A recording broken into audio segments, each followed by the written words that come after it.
Greetings and salutations, everyone. It is Saturday morning, the 2nd of June. This is Shootin da Breeze. I'm your host, TakersMinion. This week, Mr. Dr. Senju is out foraging for some kind of information or something to survive on, so he is not here.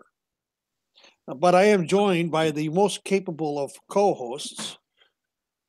He has his own podcast as well as having a podcast with me. It's the one and the only Biff Kensington III. Good morning to you, sir. Good morning, and Doc Senju, you lazy bastard. You made me get up at like 11 a.m. Eastern against my will. But hey, I'm here. It's all good. We got a great show today. I'm going to drop some interesting facts on people, and I'm going to take some virginities if we're lucky. So let's get this show on the road. All right. And we're joined today by a podcast first timer. Those of you on the thread that we belong to, you may know him as hold number 5 of Chris Jericho's 1004 holds, the Saskatchewan Spinning Nerve Hold. Good morning to you, sir. Good morning, gentlemen. Glad to be here. Please be gentle. Don't worry, it only hurts at first. So I've got some lube here too, so don't worry. Oh, Jesus, here we go. We're already going off the tracks. Doc Senju is the moderating influence. You are so screwed today, pal. I don't envy you at all. I'm looking forward to it. It should be a fun ride. I pity him. I actually pity him right now. Are you kidding? This is going to be the time of his life. Yeah, I'm sure. Oh, anyway, what shall we talk about this week? I mean, Raw was Raw. That it was. I didn't even notice until it was pointed out to me in one of the threads that Roman wasn't there this week. Go figure. Can I just say that I know this is going to chafe some butts here, but I was so refreshed by that. So refreshing not to have to deal with, the Dunna and the big dog and everything. No offense to Roman or everything, but it was nice to have baby faces that were actually getting cheered the whole way through the show. Yes, it was. I will agree with that as well. I mean, the opening was Kurt coming out, no, it wasn't Kurt at first, was it? No, I don't even remember. That's how much I was into it. Somebody help me here. It was Braun Strowman that came out. He come out for a little promo, and this is where Finn decided to basically end his professional career by slapping Braun in the face. That's right. So. That's right. Yeah. Because they were all talking about Money in the Bank. Yep.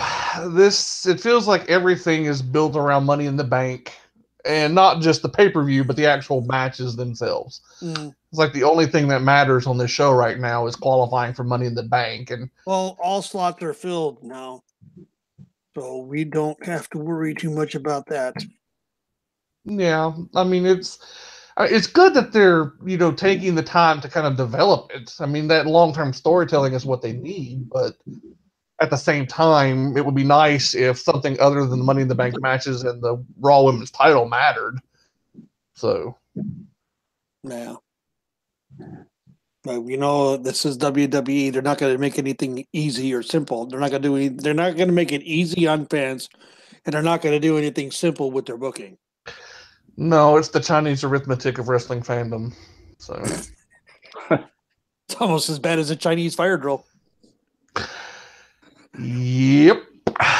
And for those of you that are not old enough to know what a Chinese fire drill is, I'm sure 2 of us know for sure. I don't know about the third, but let's ask him. Let's ask him direct. Let's ask him. You know what a Chinese fire drill is? I think it's is it the one where you stop at the red light in the car, everyone jumps out, runs around, and gets into different places?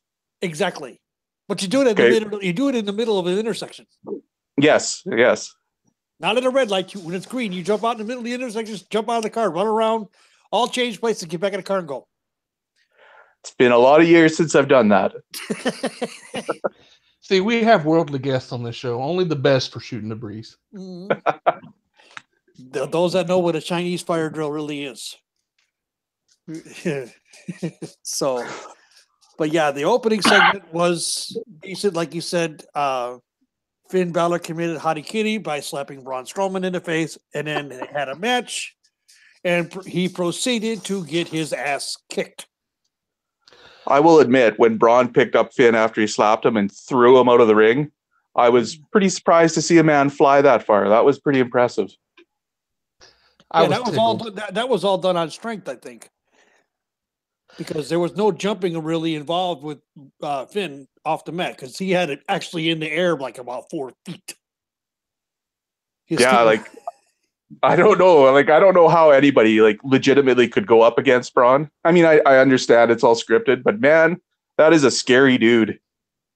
I think there's only one man that could actually go toe to toe with him in a shoot fight, and he's currently down in NXT.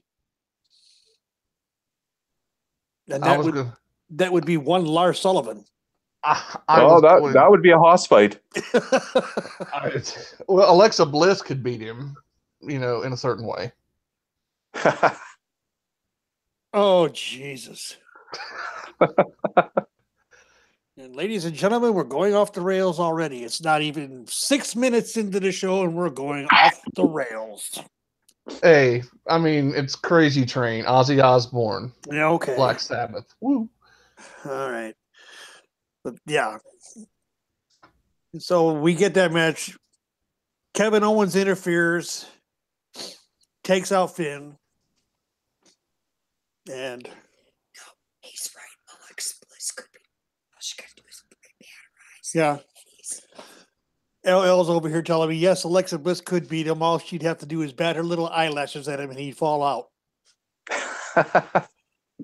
Well, can you blame him? I mean, if Alexa Bliss gave me the cute eye, I would probably lay down for the 3 count too. Okay. But no, Kevin Owens got involved in the match, gave Finn the disqualification win, knocked the snot out of Finn. Took a ladder and hit Finn with it, and then he was going to take a ladder to Braun, who stopped him and basically chased him and threw. Now, that impressed me. Yes, agreed. He threw that I think that was a 12-foot or 10-foot ladder, 10 or 12-foot ladder, halfway up the ramp from in the ring. Aluminum ladders are not light, people. They're rather heavy. Well, and it even looked like Kevin was surprised by that. You kind of saw him jump back and whoa, I wasn't expecting that. Yeah, he wasn't expecting it to go that far. Yeah, exactly. And if that was only half of Braun's strength, holy Christ. Yeah, anything that heavy and that big deserved its own in-flight movie and stewardesses. So, and Braun Strowman stormed off looking for him, which I found to be rather interesting. Kevin Owens is at his best when he's running for his life. So that's about all he's good for right now, it seems. That's unfortunate, too, because Kevin Owens was like a mini version of Dean Ambrose in the sense he was getting legitimately over with the crowd because he was different from everybody else. He was cocky, and I personally think it's because he's so good on commentary that, people kind of gravitated towards him, but they just did nothing with the guy. Even as Universal Champion, it seemed like he was a non-issue. Mm-hmm. So. Well, he was just a placeholder for Brock because they weren't sure what they were going to do with him. But that's a whole other can of worms we'll get into later. I was going to say we could bitch about that for hours. So, because I'm sure Mr. 5 here has something he could say about that. The less Brock on my screen, the better, in my opinion. It's time to take that title off him. Just move on. Well, rumor and innuendo has it that they're going to erase Punk from the WWE wrestling record book. I don't understand that. Of 434 days. It's not the same title. Like, why would it erase Punk? It's not the same title. Yeah, would that not be the one that AJ is holding? And if you know what, if you want to have AJ hold the title for 450 days, I'm okay with that because at least the guy's there. He's defending the title. He's putting on good to great matches with pretty well everyone. Although with Shinsuke here, that's to be debated. Because they're not letting them do what they know they can do. Exactly. That is WWE holding them up. It would be amazing to see them just cut the ties and let them go because those two could put on an easy 5-star match if you just, took the limits off. Yeah. I just don't think they'll let them. I mean, that's not the first time that's happened. There's been a couple of times over the last few years where people from New Japan came in and were kind of handcuffed by the WWE style. The only one that hasn't been handcuffed really is Asuka. Yeah, I would agree with that. I mean, they gave her almost 900 days as a undefeated person. Yeah, and longest reigning women's champion in NXT. Yeah, in that sense, yeah, I would agree. I mean, they kind of actually booked her strong like that. But I mean, in terms of the actual in-ring stuff, it's not just characters that WWE hampers. They hamper in-ring stuff too. The way they produce their matches, they keep them from doing certain things. And certain things I understand. I mean, you don't want a Will Ospreay type situation where he's sitting there, almost breaking his neck on the ring apron every week. But it's overproduced. That's the best way to describe WWE. No, it's not so much overproduced, it's overbooked. Every match is overbooked. Well, I mean, like the commentary with the typical cookie cutter shit. Sorry. Yeah, that's a better way of explaining what I'm trying to get across. It's like whenever Roman Reigns comes out, Michael Cole has to say, "Here comes the big dog," and it's like it doesn't have to be the same repetitive stuff all the time. That's WWE's biggest hang-up. It's always the same thing. It's the same lines on commentary, the same spots in matches. I mean, that's what makes Seth Rollins so great. Seth can go out and have a different match every week, and it's always great. But... And we'll get to that in a few minutes. Because, again, he stole the show Monday night with the match he had with Jinder. Things that you would not have imagined saying 2 years ago. No. Same thing when Jinder and AJ had a match. AJ made Jinder work. Well, there's a common theme in those two matches. Jinder's wrestling with world-class wrestlers. So yeah, so it's forcing him to actually not suck. Somebody's phone's buzzing. Oh, sorry, that was mine. Number 5. I'm sorry. I'll turn those notifications off here.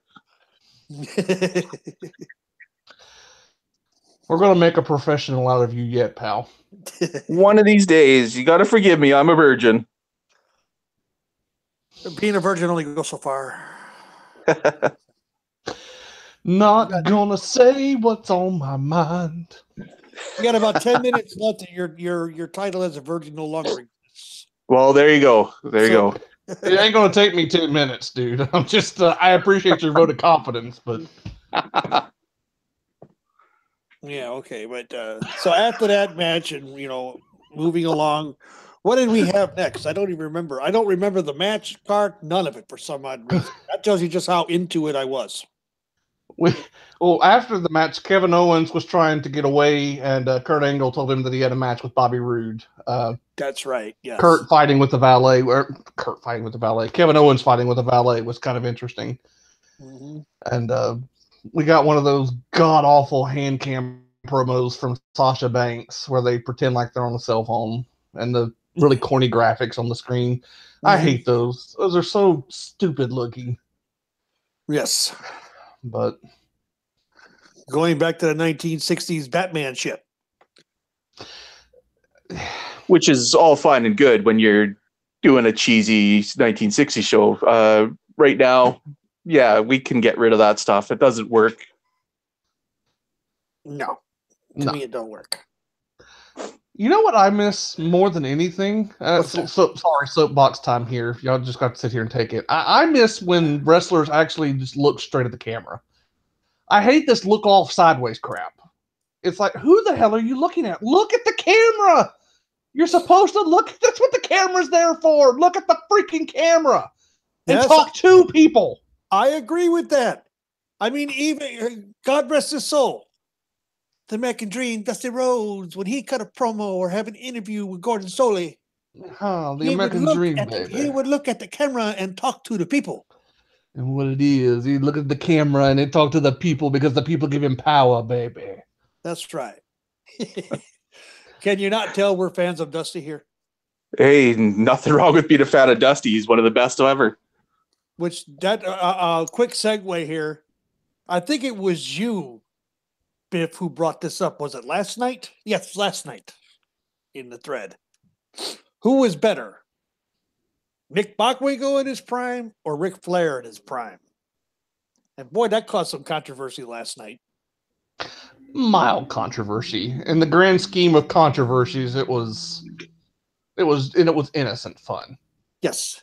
So, but the answer is Nick Bockwinkel. So. The answer is Nick Bockwinkel.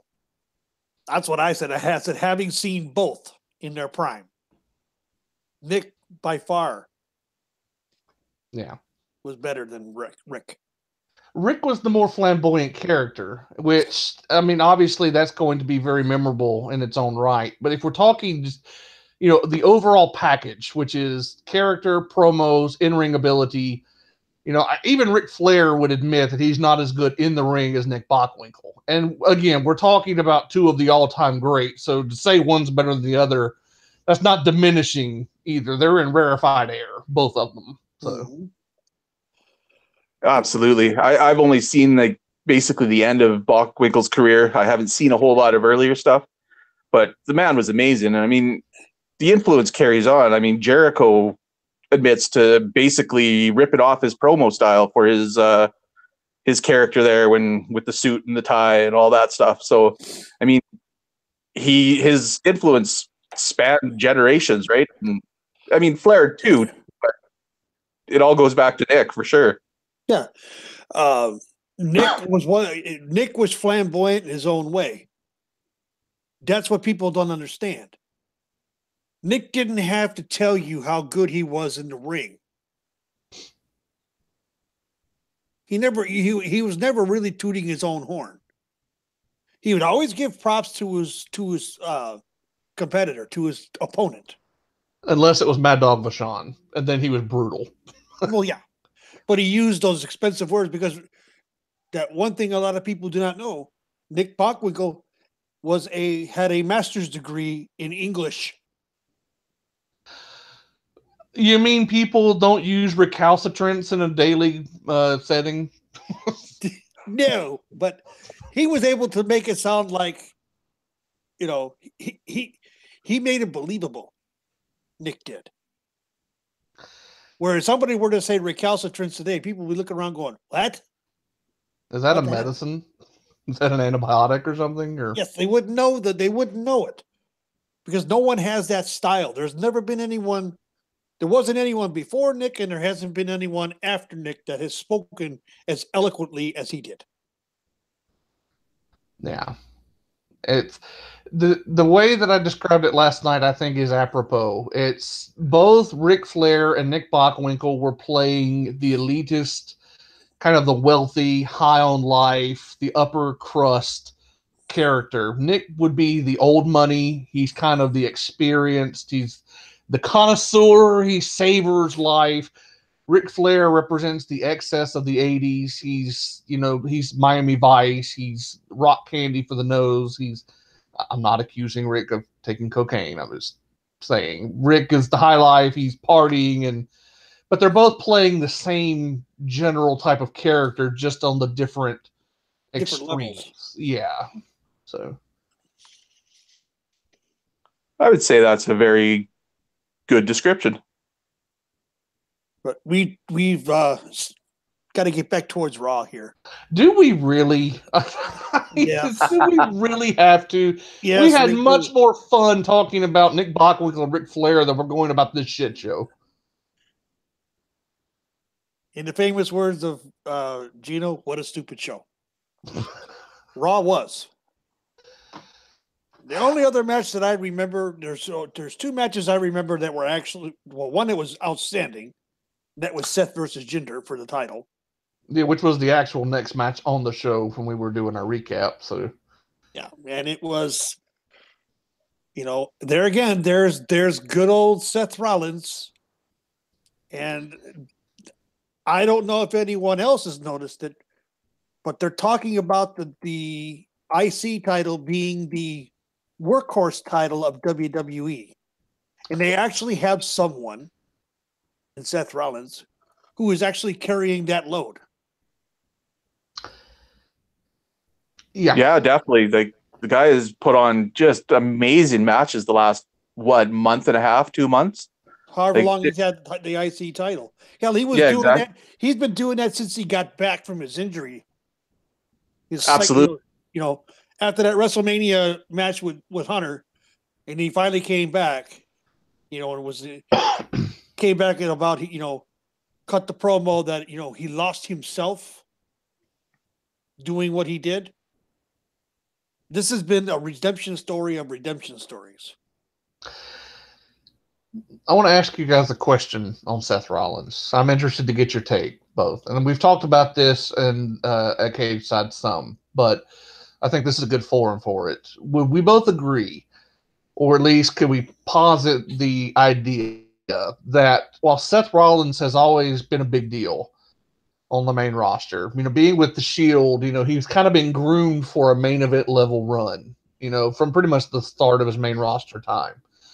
But can we all agree that Seth kind of took another step up to another level during the Gauntlet match back in February? I kind of view that as kind of the time where Seth went from, an excellent worker to one of the best in the world in that match. And he's been wrestling at that high of a level ever since.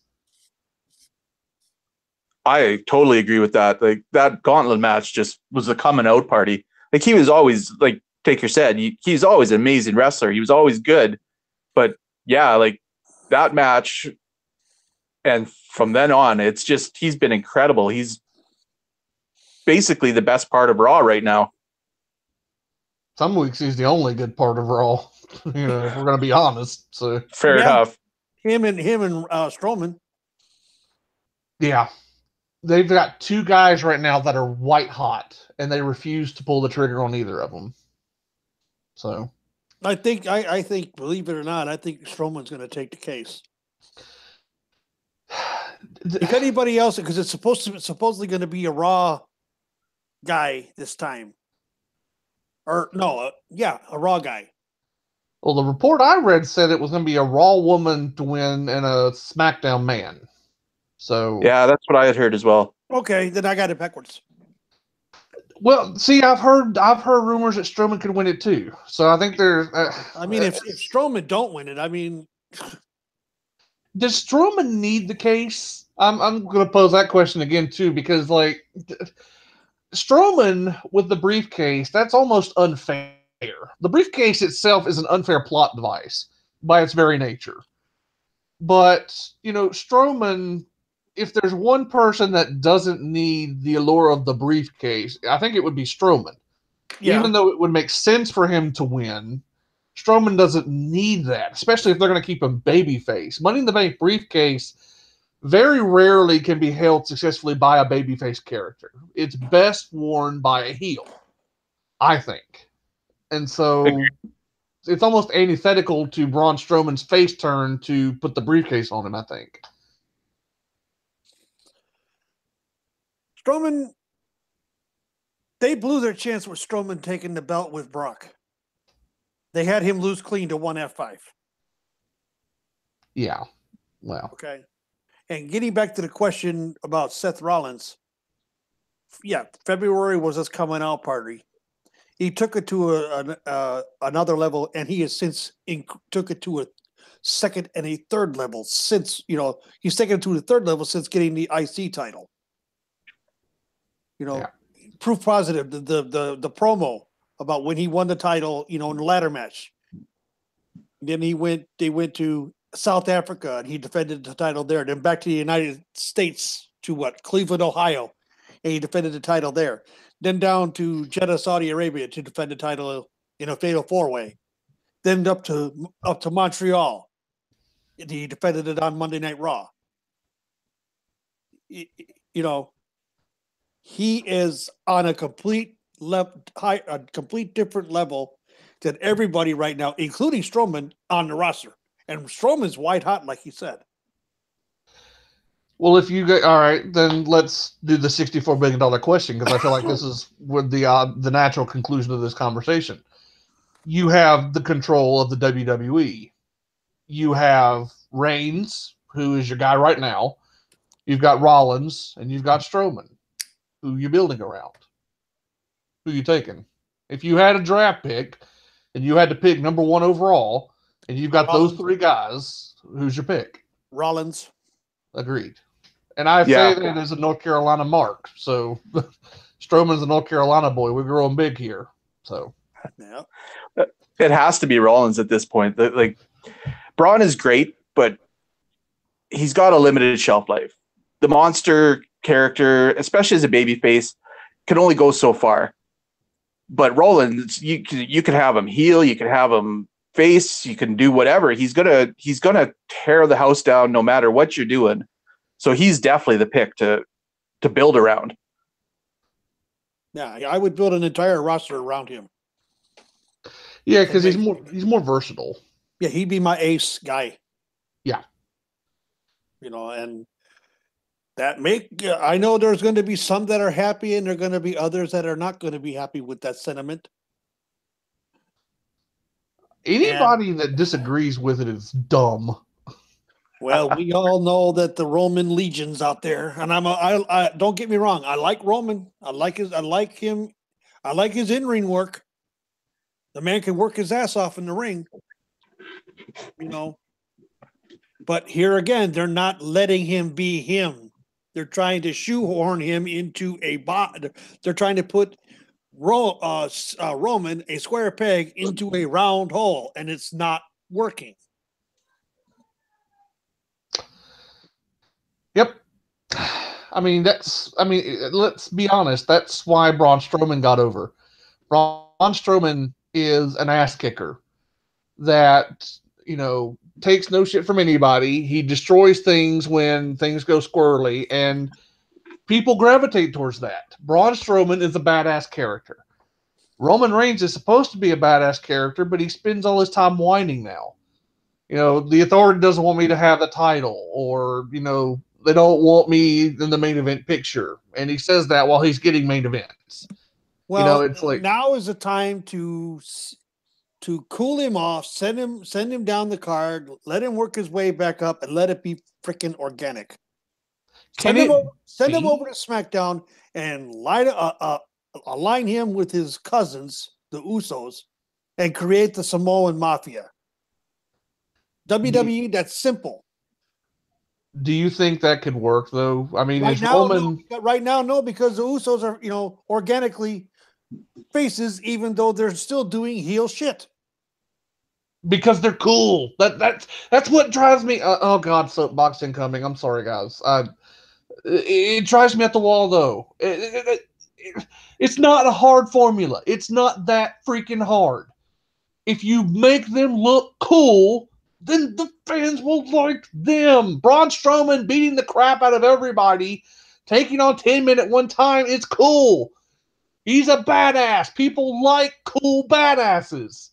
Why can't they get that formula right with Roman Reigns? It's been 4 freaking years, and every time it looks like they're almost getting it right, they have him do something stupid, like, say, suffering succotash.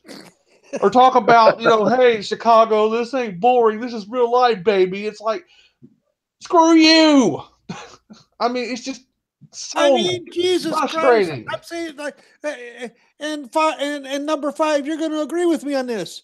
They had a golden opportunity after WrestleMania 33.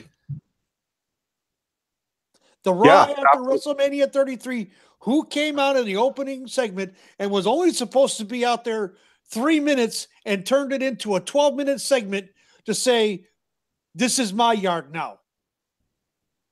5 words, exactly. and he had nuclear heat because what did he do? He had just pinned the most beloved character in all of WWE history, in The Undertaker. And if they had run with that character arc, Roman would have been, we wouldn't be in the situation we are right now. Roman would be printing money even now. Exactly.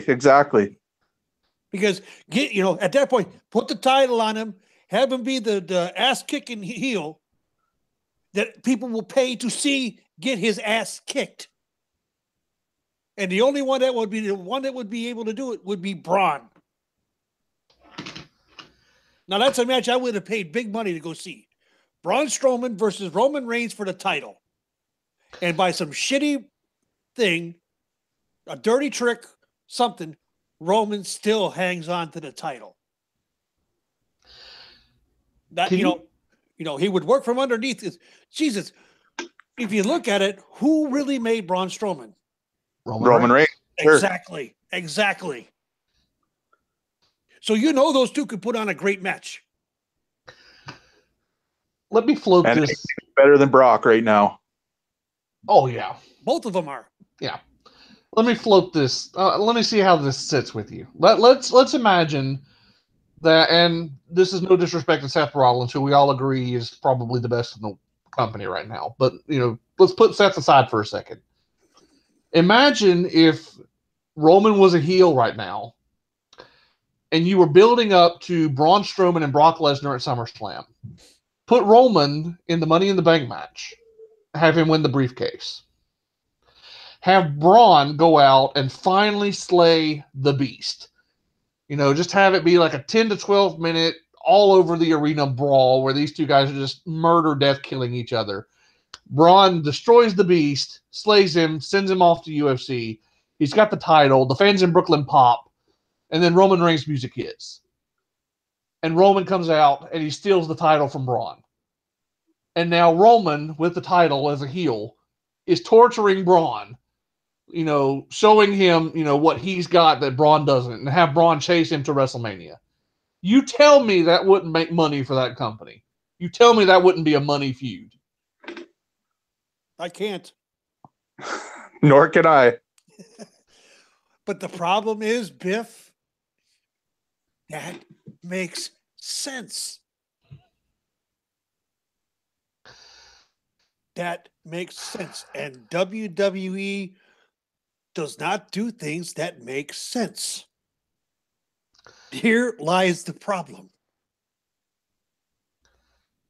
I have a theory, and it's not my exclusive theory. Oh, do tell. Wrestling from the ye olden days has always been predicated on one central truth above all others. You always have a guy, a performer that is your leading star that you build around. Yep. Every promotion had one. Every promotion. No matter where you were. If you were in Portland, you had a top guy. If you were in world class, you had a top guy. There's always one guy that you put your eggs into that basket. That's the guy that's going to drum up the most interest. You can have programs underneath that, get people excited. And sometimes those programs can be, big on their own. But you always have one guy at the end of the day that is the straw that stirs the drink. Mm-hmm. WWE is breaking that rule. I want you to look at the last few months of programming, okay? We don't even have to go back very far to see this. What has been one of the big knocks on Raw over the last few months? The Universal title's not there. It feels like nothing is happening. There's no major overarching story. No, there isn't. Because Brock is not there. And Roman, Roman cuts a few promos where he's bitching about stuff, but there's no stakes. There's no real antagonist there. There's no hero, and there's no real antagonist. It's like there's nothing at the top of the card. It's just void. You have guys that could be there. You could build around Braun Strowman if you wanted to. You could absolutely build around Seth Rollins. You could build around Roman Reigns if it's done right. Yeah, but there's nothing going on. There's no big story that is driving anything. Raw just exists out in the ether right now. And that is my theory. WWE doesn't want Roman to be the same type of top guy as they used to have. Because I honestly believe that Vince thinks that it's safer for business to have a stable product that makes money, which WWE makes money, but doesn't risk the ups and downs that the business used to go through. And so he seems content to ride this wave of mediocrity because he knows he can make money. And he's not going to see somebody take off like Rock did to go make movies. And like Cena's doing now. Yeah. The man who said he would never do that. It's amazing. But I digress. When paychecks start flying in from Hollywood. But I digress. Here's something that, and I buy into everything you're saying, but another gentleman that we both know, one Fitzpatrick 14. Fizzy, how are you this morning? I hope you're listening. Brought something to my attention just last week. We were talking about Roman. Roman is not a Triple H guy. Roman is a Vince guy.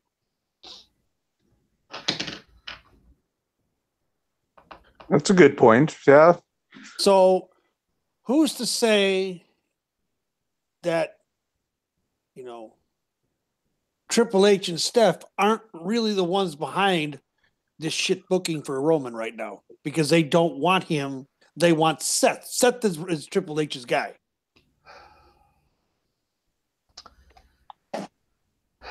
Well, that is an interesting point, but I would hope that, they're not trying to torpedo their own product by, taking out the top guy. Like, the internal power struggle there isn't going to do anything good for the company. Like, they got to figure out who's going to be top booker and let them run with it. Here lies another problem. One of the best bookers they have is Ryan Ward. And they're even handcuffing him. Why? Because you've got Michael P.S. Hayes involved. You've got Road Dogg involved over on SmackDown. You got a lot of older guys from the old Attitude Era that Vince is keeping around him. And you got Bucky Beaver in the production truck. Don't ever say the word wrestling around Bucky Beaver, because this is not wrestling. This is sports entertainment. Sports entertainment, and he wants to get an Emmy before he dies. Sorry, Kevin Dunn. You will never see an Emmy for the shit that you're putting out right now.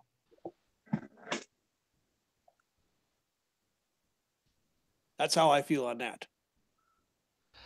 Yeah, it's this is what makes it so difficult to be a fan of WWE sometimes. I don't know, Five, how long you've been watching. Obviously, Taker and I, we're longtime fans. We're old farts like that.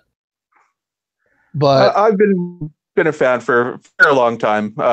Took a little bit of lapses here and there, but since the early 80s, I've been following wrestling. So I've seen the ups and downs. You're a baby. You're a baby in the world of fandoms, and so is Biff. But Biff was brought up on, was it Mid-South? Mid-Atlantic. Mid-Atlantic. Okay, I couldn't remember which. Yeah. You were brought up on the Mid-Atlantic stories as a kid, so I give you a pass. I've been watching professional wrestling for the better part of over 40 years. Okay, I started in the early 70s, late 60s, early 70s watching. So my fandom has a long and deep-seated heritage. And one of the things you brought up about the territory era and the different promotions, yes, they all had a top guy.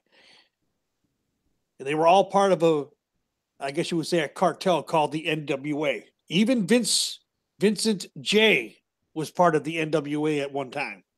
Mm-hmm. And they had a traveling world champion that went around to all of these promotions all around the world. And he would face the top guy in a series of matches for that territory. And they would go Broadway. And for those of you who don't understand the term Broadway, that's a 1 hour time limit draw. And everybody went home. The fans of the local of the regional territory or the regional territory top guy would say, "Damn it, maybe next." They would leave saying, "Damn it, maybe next time." He was this close. He came up a quarter inch short this time. Damn it, maybe next time. And then when the champ came back, the whole thing started over. And wrestling was good. Wrestling was different. Wrestling was more real. Nowadays, you can see how it is. You didn't back in those days. Someone that did something off the top rope was rare. Now it's a signature move. Everybody's doing it. I don't like. I have been like this for a long time. I don't like the product today. Really, I tolerate it because of my love for the business, my love of wrestling in general. It's like a circus. You go to a circuit. Well, maybe this is not the best example because there aren't many circuses left. But I'll ride with it because there used to be a circus.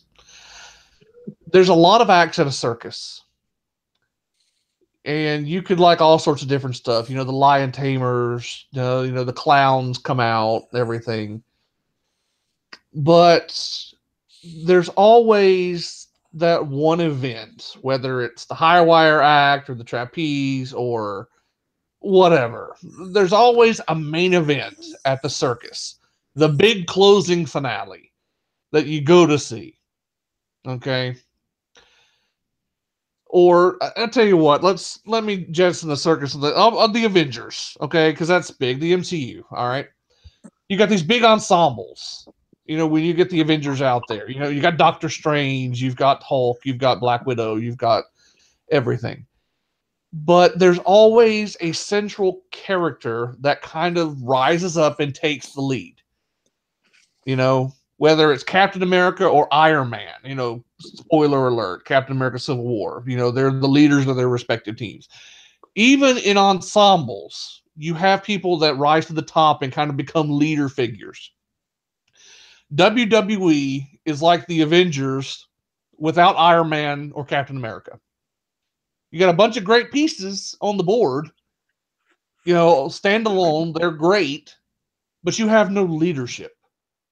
There's no central figure to rally around.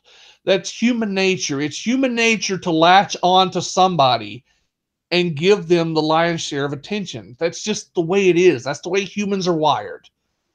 That's why we have heroes and villains. Those are tropes for a reason. They've gone throughout history from the time of ancient Greece all the way to the present. You have heroes and you have villains. Okay?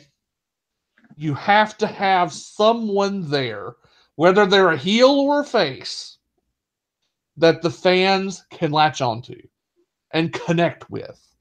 Because when you don't connect, you don't have an emotional investment in the show. You get what I think you were alluding to, how I feel, maybe how you feel, I don't know. You're not watching because you're emotionally invested in it. You're watching out of habit. There is a difference between watching something because you have a passion for it and watching something because it's just on.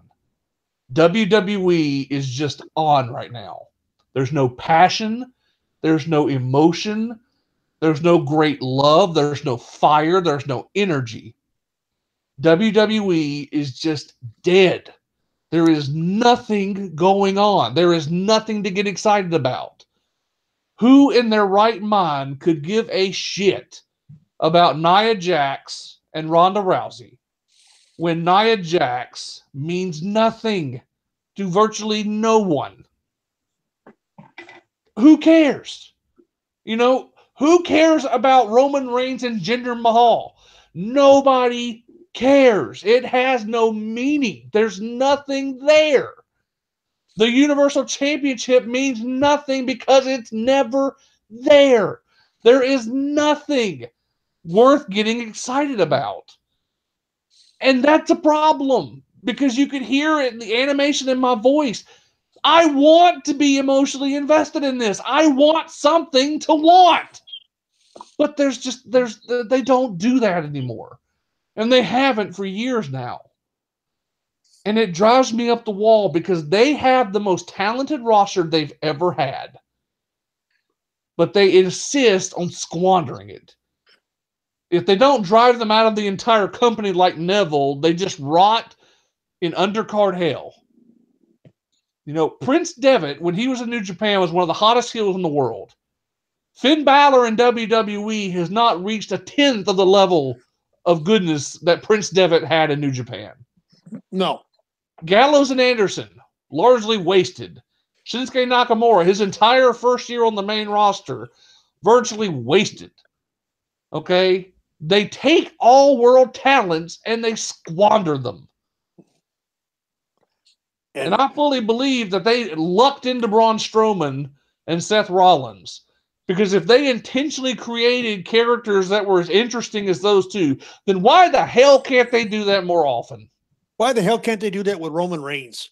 Exactly. Yeah, and I agree with you there. Like there's the sparks of a fire that could turn into something amazing. Like you said, Braun Strowman, Seth Rollins. Personally, for me right now, Elias. I think Elias is just killing it. And I want to see more. I'm actually looking forward to Seth and Elias here coming up. Yeah, that's gonna be a hot match. Yeah, exactly. They built it like organically. Like that chair or that guitar shot at the end of that match, that was amazing. And it, it all of a sudden there's stakes. Seth needs to get back at Elias, and Elias wants that title. So you got something interesting there. And the thing about it is, the build was done simple. Exactly. It was a simple build. Elias is out there running his mouth, wanting to do his song and all this other happy horse shit. Okay, and they go to commercial. When you come back, he's still in the ring. His time is basically up. Seth walks out there, looks at him, tells him, "You got to go," picks up his tool, throws it out of the ring. Simple. Simple build. After the match was over with Jinder Mahal, what's happening up by the announce table? Elias comes from out of nowhere, smashes the guitar over his back. Simple build. But effective. It doesn't have to be some convoluted story for whatever. Like you said, simple build, but effective. And then the Seth, having the neck brace on, denying the stretcher job, it gives sympathy right there and builds up to a clash that you're wanting to see. Exactly. Now, Biff, you cannot say you don't have some emotional investment in that match because you want to see Seth Rollins kick Elias's ass because of that guitar shot. I do stand corrected. I have an emotional investment in Seth Rollins. I got a little bit overboard in my anger. No, you didn't, because I was going to say to you at one point, but I let you go. I was going to say, preach, brother, preach. Let me throw this in because something you and Five just said is so true. It doesn't have to be convoluted. One of my favorite all-time angles, and yeah, I'm going back into ye olden days again, but screw it. I'm down the rabbit hole at this point. One of my all-time favorite angles was so simple in execution. In 1991, Randy Savage wanted a WWF title match against the Ultimate Warrior. And the Ultimate Warrior said no. He wouldn't give Randy a title match. So when Ultimate Warrior defended the title against Sergeant Slaughter at the 91 Royal Rumble, Randy Savage came out and hit him with a scepter. And he said, oh, if you're not going to give me a title match, then screw you. That's all it took to set up one of the greatest matches in WrestleMania history in terms of the in-ring work and the storyline and what the storyline led to. Okay? The retirement match at WrestleMania 7 is one of my all-time favorite matches. There have been better technical matches. Okay? I mean, we talked about it maybe on the Connoisseurs last Sunday. I can't remember if that's where it was. You know, we both use Randy Savage and Ricky Steamboat as the measuring stick for WrestleMania matches. Okay? Brett and Owen from WrestleMania 10 was a better match. There have been better in-ring matches, but from a sheer storytelling perspective, watch the match between Macho Man Randy Savage and Ultimate Warrior from WrestleMania 7. They tell such a captivating story off such a simplistic build, such a simple motivation, and yet because it was real and because it was impactful, it left a lasting legacy. It was one of the all-time great matches. And it led to one of the all-time great moments in WWF history right after. Because they told stories that built upon each other. It was fluid. It flowed. You know, people matter. When people matter on your show, the things that people do will matter. And it builds sequentially. Macho Man Randy Savage had a long-standing story arc from 1985 all the way to 1994, okay? All the way through his career, there was an overarching story that was being told. And the fans that stuck with it, they saw that story unfold piece by piece by piece. So when you get to WrestleMania 7 and he has the emotional reunion with Elizabeth after he's lost his career because he basically, you know, descended into that madness of his heel turn, in 1989, he finally came back to the light. It made Randy Savage one of the greatest babyface characters of that generation. Randy Savage from 1991 to 1992 had some of the greatest feuds in the history of the business. It may not have made a lot of money, but qualitatively speaking, you can't tell me that the Randy Savage-Jake Roberts feud wasn't an all-timer. You can't tell me that Randy Savage and Ric Flair wasn't an all-timer. If you make the characters matter, then their stories matter. Seth Rollins has a great story. He came up in the Shield. They believed in justice. They were a unit. But Seth thought that he could get success by taking a shortcut. He joined the Authority. He betrayed his principles for the cheap and easy way to the title. He lost himself. It destroyed him. So he came back from injury and he decided, you know what? The Authority turned on me. They spit me out. I'm going to redeem myself in the eyes of my brothers and the fans and myself. It's a redemption story and it works so good because it's real. You can buy this guy that gave up himself in order to be champion. Now he wants to go out and prove that he doesn't have to sacrifice who he is to win. And it works. God almighty Jesus.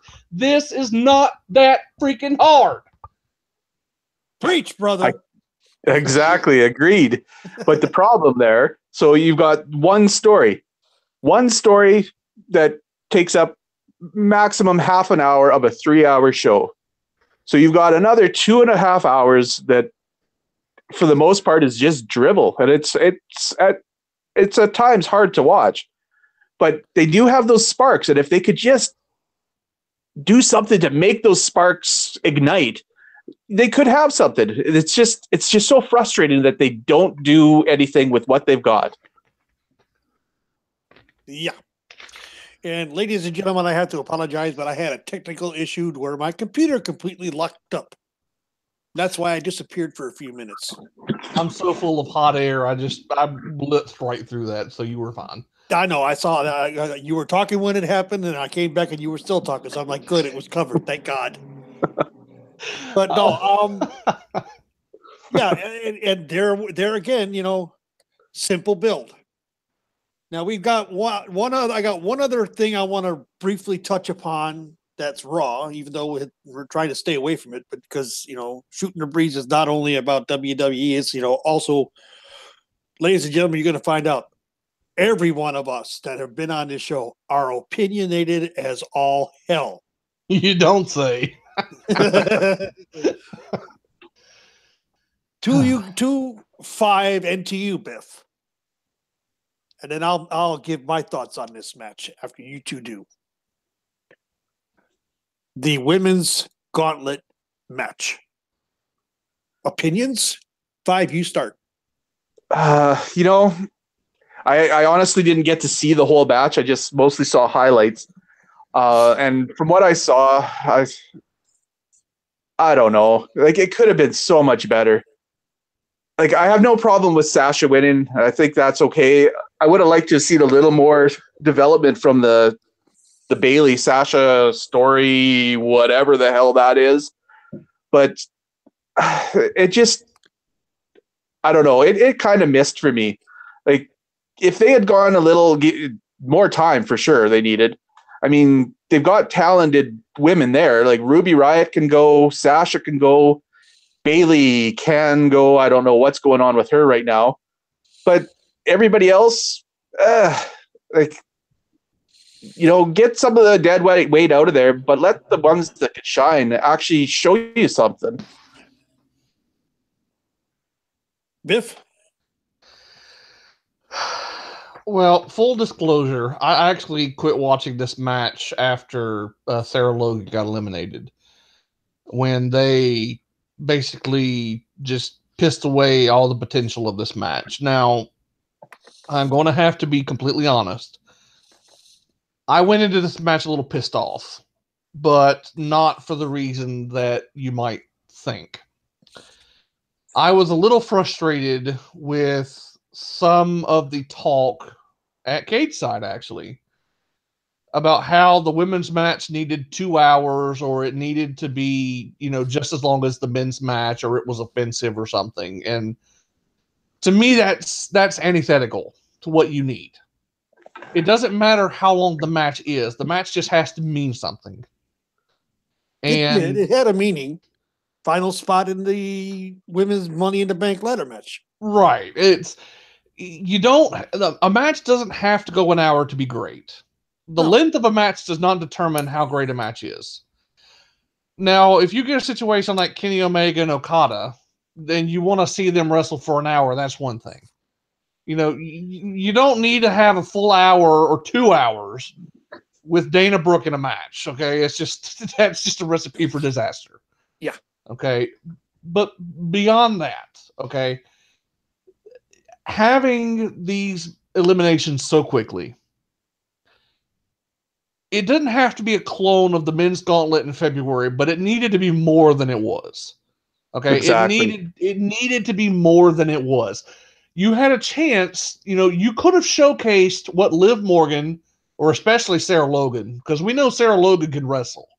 She was a great wrestler on the independent circuit. She's got talent, okay? She hasn't shown it in WWE. I would argue she's never really gotten the chance to. But, this could have been a moment where Bayley and Sarah Logan, or Bayley and Liv Morgan, they could have went out there and had a 10, 12-minute hard-hitting little mini match inside this gauntlet and showcase why fans should care about Liv Morgan and Sarah Logan. Instead, they were eliminated within, 90 seconds maybe? They were just, complete non-factors. It was such a waste. It meant nothing. All it does is reinforce the fact that Sarah Logan and Liv Morgan are hack jabronis that have no real value. And it really meant little for Bayley in the end, because she got eliminated right after with, the Riot kick from Ruby Riott. And so it's like, this match, it doesn't matter. It's just the same old, same old. I could watch these matches any week. There's nothing that's enticing me to stick around. And in this particular case, there was something better on another channel. And so I said, screw it, and I quit watching. So I actually didn't even finish the match. I wound up putting all my attention on the hockey game. Which was far better than... Oh, such a great game. That was such a great game. That was game 1, wasn't it? Yep. Game 2 was good in its own right, but game 1 was amazing. So, yeah. My opinion on that match is this: 25 minutes was not enough. Had they gone 30 to 40, had they gone 40 to 50, I would have been happy with it. That's enough time for them to get 7 women in and out of the ring. And tell a story. That was and tell a story through it all. The only reason, the funny part about it is that you had Bayley first versus Liv Morgan. 90 seconds, basically a Bayley to belly, it was over. Out comes Sarah Logan. That lasted, the match with Liv Morgan was about 40 seconds. 40, 45 seconds, and it was over. Sarah Logan comes out. I say 90 seconds to 2.5 minutes. She was done. Then those two clowns get in the ring, rough Bayley up, out walks Ruby Riott. Riott kick, 1, 2, 3. Bayley's done. Then comes Dana Brooke. No, then comes Mickie James, the local girl, who I felt should have been the last one Sasha faced. She should have took Ruby out and worked her way up to Sasha. That would have been a much better match at the much better pairing at the end. Although Ruby Riott and Sasha work good together too. They botched a spot, but yet they made something of it on the fly. There was a botched move, but they made something of it on the fly. And that shows you just how good both of them really are. So there were some positive points. Sasha winning the match is fine with me, but they didn't need an hour, hour and a half, hour and 45 minutes, because the talent that they had in the match could not, they had 4 real good ones. They had Sasha, Bayley, Ruby Riott, and Sarah Logan. Those 4. I'll remove Sarah Logan and put Mickie James in, because she's no slouch. Really. She's good in her own way. She's more of a mat style wrestler, which really doesn't work today. And that is a problem. But you had those 4 people. All of them great wrestlers. Liv Morgan, she either needs to, Sarah Logan and Liv Morgan need to be, they need to break up the Riot Squad. It's time.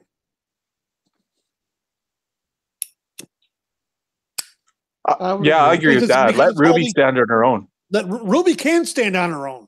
Exactly. Yeah. She doesn't need the lackeys. No. She doesn't need the lackeys.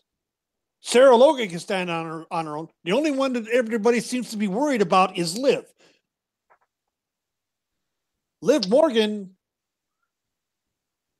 is the one that needs to be thrown in the deep end of the pool and said, okay, either you sink or you swim. You're on your own. And I can tell you right now, she won't make it. Liv Morgan does not have the passion or the love of the business that she needs.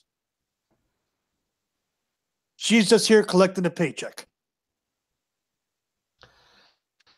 and doing bare minimum to get it. I was never a big Liv Morgan fan at NXT, to be completely honest. But she was promoted too soon. And I think Sarah Logan was too. No, I love Sarah Logan. She's my future ex-wife. But I have a list of future ex-wives and a couple of ex-husbands in there too. So, but be that as it may, Sarah Logan didn't need to come up when she did. Truth be told, Ruby Riott probably could have stayed down. for a little while because she didn't do much in NXT. No, but she was coming up and jobbing on Raw already. Well, hindsight being 2020, I kind of wish that they had left the Riot Squad in NXT. There was no Riot Squad. There was no Riot Squad in NXT. I'm saying I wish they had left the Riot Squad women down in NXT where they were. Not that the Riot Squad was in NXT. I wish that, you know, Ruby and Sarah and Liv had remained in NXT and gotten a little more seasoning. Ruby could have came up because Ruby is a better worker, but they should have brought Nikki Cross up and put her in a prominent role. You know, because if they were going to split up, if they were going to split her away from Sanity anyway, then just go ahead and bring her up because she could have made it work. I mean, it just. Oh God, her and that gauntlet match would have been fantastic. Yeah, she's doing some of the best work in the women's division with Shayna Baszler right now. Shayna Baszler hadn't had this good a match. I saw the highlights of that and I laughed. I was loving it. Yeah, that's going to be a hot match at Chicago. So that is going to be a hot match in Chicago. Yeah. Well, didn't Nikki Cross have some of the last year? Nikki Cross, you go back and listen in the archives of this program. There's the show on the 30th. I think it was December 30th where we did our awards, the Golden Bullet Awards, and the women's match of the year, in my opinion, was Asuka versus Nikki Cross, last woman standing. It was arguably Asuka's best feud outside of Bayley in NXT. Yes, and that match, I mean, suplex off of a 12-foot ladder through the announce table to end the match. That was an incredible spot. That was an incredible spot. And Asuka defeated Nikki by 1 second. And I don't know if people noticed, after it was over, Asuka had the biggest smile on her face, and Nikki Cross is laying on the floor having lost and laughing, knowing that she just put on a 5-star match. That was a 5-star match in my eyes. And that's from the developmental brand. Let those two get into it. Put the title on Asuka on SmackDown. Bring Nikki Cross up to SmackDown and let those two go at it again. That's money to be printed right there. Made me smile, but for a completely different reason. What's that? What's your reason? Or is it something you wish not to share? Oh, I can share it. It just depends on what you want this show's rating to be. If the word starts with O, we're not using that word today because someone's waiting for it. No, but I'm not going to say the O word, the big O, because that's a myth anyways. But only somebody that's been married can appreciate that one, I think. But no, there's something... There's always been something interesting about Asuka. Whether it's the way she moves to the ring or the way she looks in the ring, it's just her natural charisma. I've seen her do this in Japan, okay? And in Japan, she wasn't alluding to this. She just full-on did it, okay? So, seen it, everybody. YouTube and Google are your friends if you want to go find this. Asuka looks like she is sexually aroused when she's wrestling. I'm just going to blurt that out. She just looks like she's sexually aroused. Like it turns her on to be smacked in the face. And then it turns her on even more to, beat the crap out of somebody in response. It's like it arouses her passion. I wouldn't doubt that in the least bit because she's out there enjoying what she's doing. Yeah. I mean, that's how it comes across in her character. Nikki Cross is more psychotic. She's this loose cannon type. She's like female Dean Ambrose. No, I got the best comparison for her. You brought up loose cannon. Brian Pillman. She's the female. Thank you very much. There you go. She is the female version of Brian Pillman. Yeah. That is the best analogy I could put. That's the best analogy that can be put for her. You're welcome. Papa Biff got you back. But that match, after it was over, Asuka smiling, Nikki Cross laughing. I watched that match and I'm like, these two women just had sex in the ring. We just watched them have sex in the ring and nobody else realized it. They're in the afterglow of sex right now. And it made me tingle. So, I mean, that's one of those matches where I was just sitting there. I was riveted the entirety of that match. That match went 25 minutes. 25 minutes, and they beat the bejesus out of each other. It's awful nice to watch two women know what they're doing in the ring. I'm not talking about this in the sex analogy there. I mean, literally, Asuka and Nikki Cross. Ruby Riott can fit this bill, I think. Sasha probably could too. Sasha probably could. I know Bayley does. Now, Bayley hasn't shown it on the main roster, but when she was in NXT, you know, Bayley was the quintessential definition of a ring general. She could have great matches with a variety of different wrestlers. She got a good match out of Liv Morgan down there. She got a great match out of Eva Marie. Okay, if that's not a testament to Bayley. She got a good match out of Alexa Bliss down in NXT. Yeah. So I know Bayley can do it in the right circumstance. Becky Lynch can do it with the right opponent. They have the talent on the roster that can portray these matches in a serious, incredible fashion. We're not talking about, you know, the Divas division of 2009 here. You have talent on this roster. Okay, it's not a matter of not having the pieces in place. It's just the same old story. It's the same problem that they have in the main event scene, the same problem they have with the tag team scene right now. They have world-class ingredients, but they don't know how to put them in the proper dish. They can't serve the proper meal. Yeah, they need, and this is going to be an Iron Chef Japan reference. They have the world-class ingredients, but they don't have the Hiroyuki Sakai to make it into anything worth a damn. Exactly. And he, ladies and gentlemen, look him up. He was the best, the greatest Iron Chef Japan, Japan, the original version ever had. He would get some of the most craziest damn ingredients and come up with something and would win. And that's what WWE needs. And I think that person who should be head of creative over both shows is Ryan Ward. Ryan Ward could do it. He could make the WWE product into something if he's allowed, if he's given the opportunity. The old guard is using old ideas that don't work in today's times. That's the problem. We need new blood, younger blood. And you hit the nail right on the head there. If he's allowed to do it, there's where the problem is. It's like the higher ups, Vince, whoever, just doesn't want to change. And like you said, Ryan could make the product a million times more entertaining if they just let him do it. Look at the Mixed Match Challenge, people. That was his baby. He produced that whole thing. The only reason it got shitty at the end is because they brought they brought the streak into it.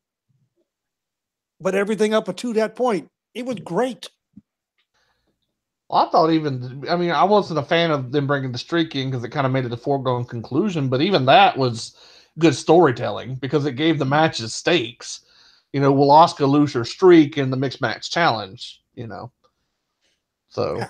They made chicken salad out of the proverbial chicken. You know, yeah, you can say it. Chicken shit. Okay, but I want to ask y'all a question. In 5, I want to get your opinion because me and Taker, we've talked about this some in the past. So, but I want to get y'all's opinion. You have the same general problem in the women's division on Raw that you have in the main event scene. You've got a bunch of talented performers there, but there doesn't feel to be any one person, with the possible exception of Ronda Rousey, who I feel like they're kind of grooming for this role, but she's not there yet. You know, who do you build around? Who would you take out of the Raw women's division right now and say, this is my woman, this is who I'm riding with, come hell or high water, this is who I'm building the division around? Is it Ronda? I mean, do you just go ahead and make Ronda that person since that's where you want to go anyway? Do you put Sasha as a lead heel and build around her like you kind of built around Charlotte on SmackDown? I mean, who do you go with? Because they've got choices. It's not like they don't have choices here. You know, who's your proverbial queen bee in this division? Go ahead, Five. You know, right now, I don't know. There's a couple for me. I wouldn't go with Ronda right now because I think she has the tools and I think she'll be good, but I need to see some more. Like, just the WrestleMania match isn't enough. The promos, she's getting better at, but I need to see a little more in ring to make that determination. But for me right now, it's between Charlotte and Sasha. Because Charlotte's not on Raw. Oh, sorry, on Raw? Oh, then I'd have to go with Sasha. Like, I agree with you about Bayley down in NXT. She was a great ring general, but for whatever reason, right now, I don't know. It seems like her heart or something isn't in what she's doing. You know why that is? I can tell you. I can tell you exactly why. I didn't mean to interject there. In NXT, she could be a professional wrestler. On Raw, she's a sports entertainer. That's why. Yeah, I think you probably hit it right on the head there. But yeah, so I guess off of Raw that I'd have to go with Sasha, and I agree that she should be the heel. She's so much better as the heel character, but I think she's the one that I would have to build around.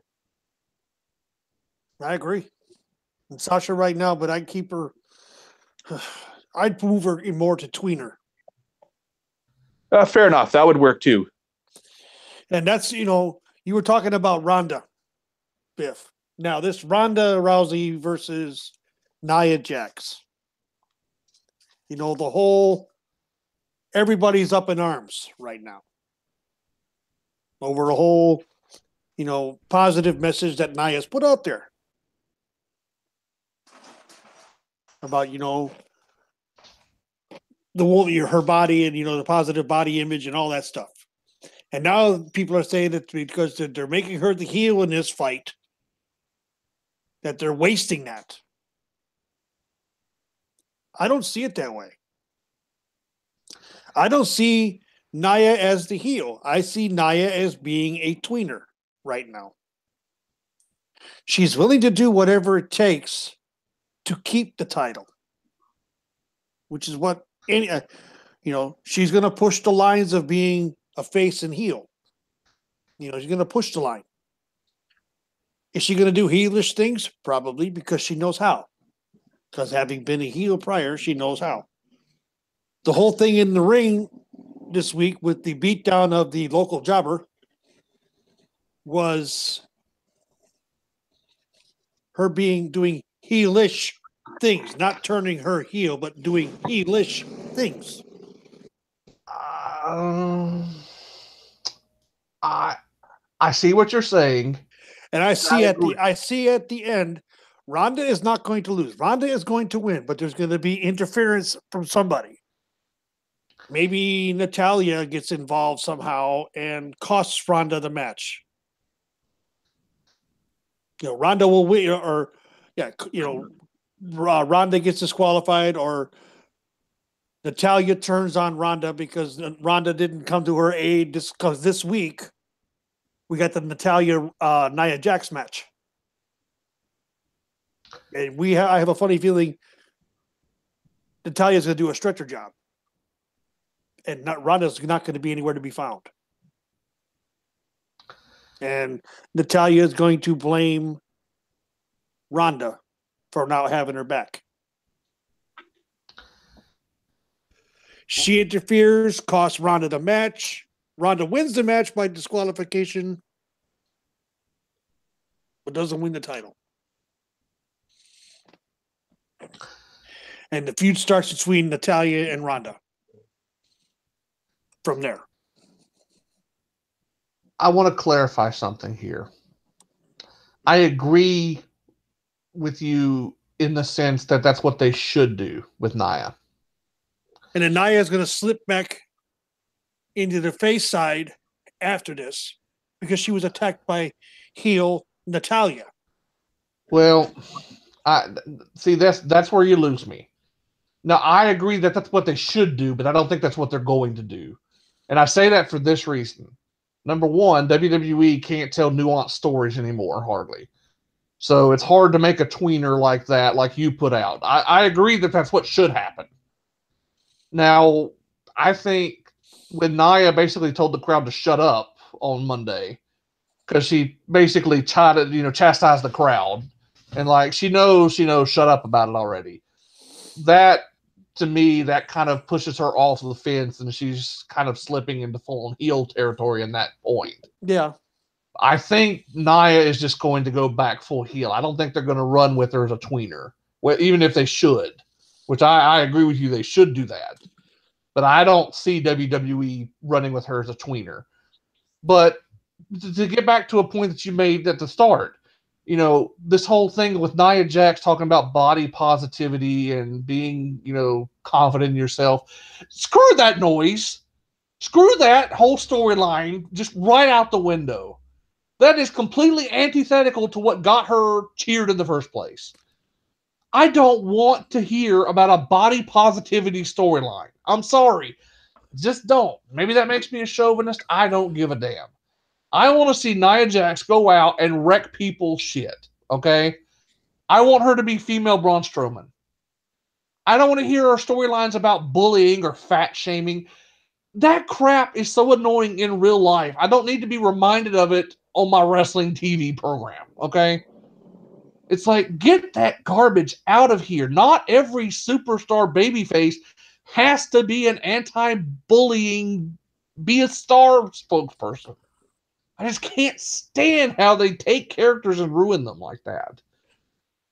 There's nothing wrong with the message. It's just not everybody has to descend into that character trope. Nia Jax did not have to be the poster child for believe in yourself. Nia Jax should have been the poster child of show up, destroy, get paid. I'm an angry person today, guys. That's fine. I agree with you on that, though. Like, Nia, yes. Just let her run over the roster. Smash people. It's obvious that she can. We've seen it. It's way more entertaining. So just run with it. Yeah. And have it all be building towards either SummerSlam or Survivor Series where Ronda has to save the roster from Nia. This match is too early. I agree on that. Absolutely. This title match for Ronda is way too early. Yeah. It's their... they should have put her in a feud with either Natalya or Mickie James or hell, even the little gnat, Alexa Bliss.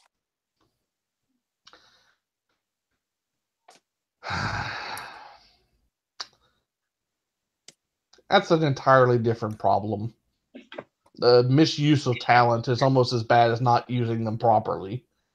Well, actually, that's the same thing. Okay. It's the same problem. Just in a different way than most. Most of the time, they squander it. Yes. In Alexa Bliss's case, they're misusing her, but whatever. Well, in Alexa Bliss's case, they shoved her down our throat for damn near 16 months as champion on two separate brands with 4 reigns total.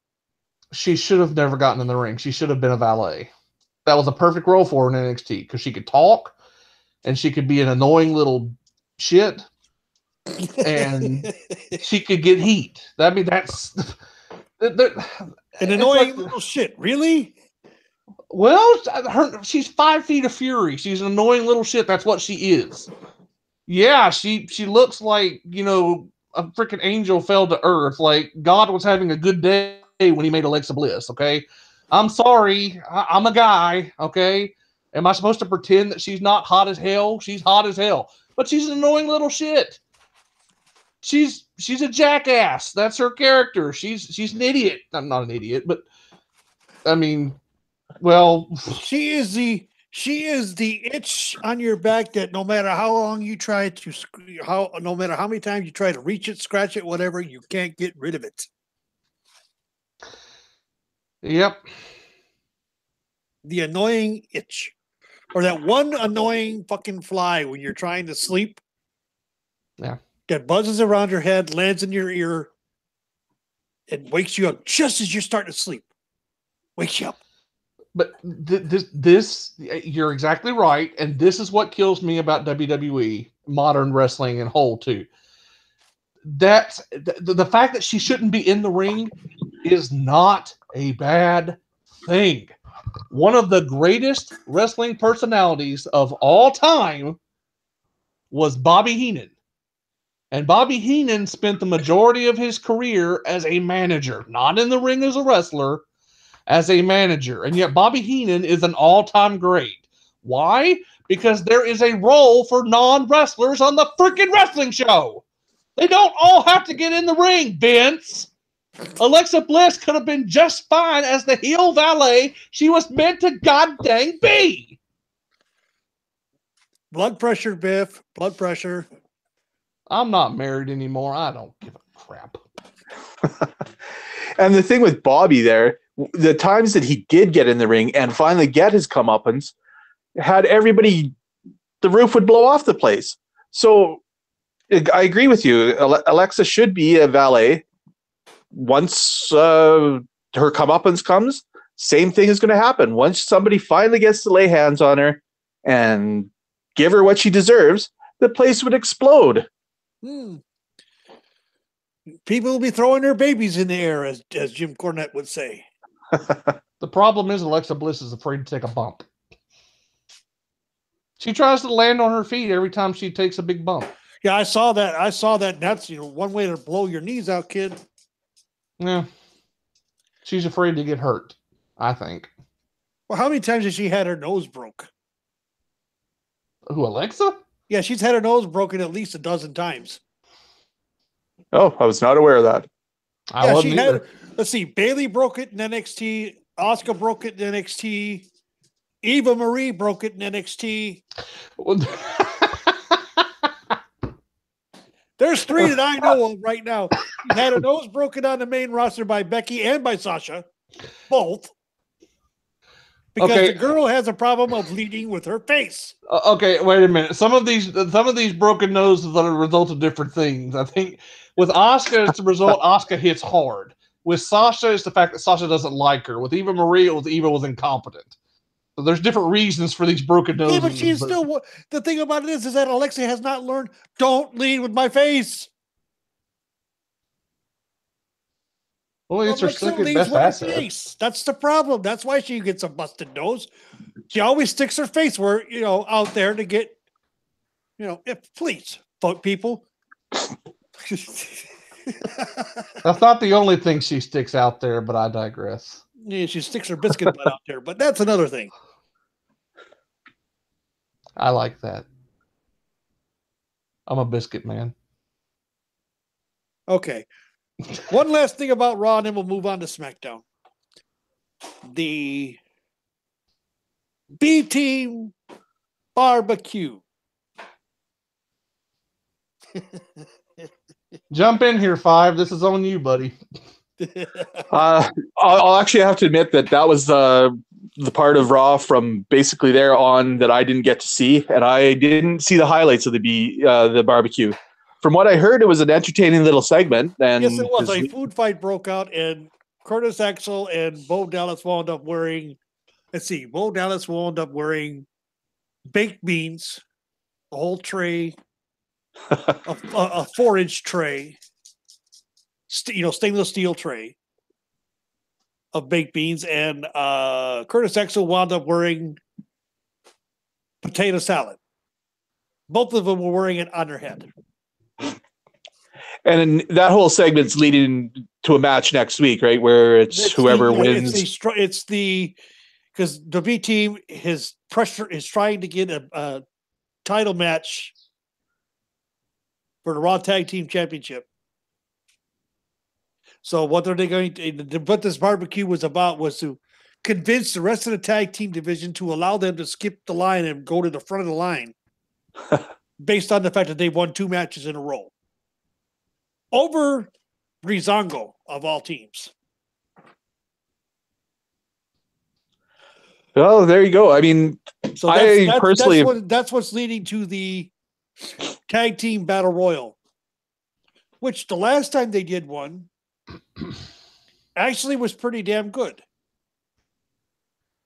And they do have some talented teams there, and hopefully that the match lives up to the last one. Breezango, the Good Brothers, the Ascension, Revival, Titus Worldwide.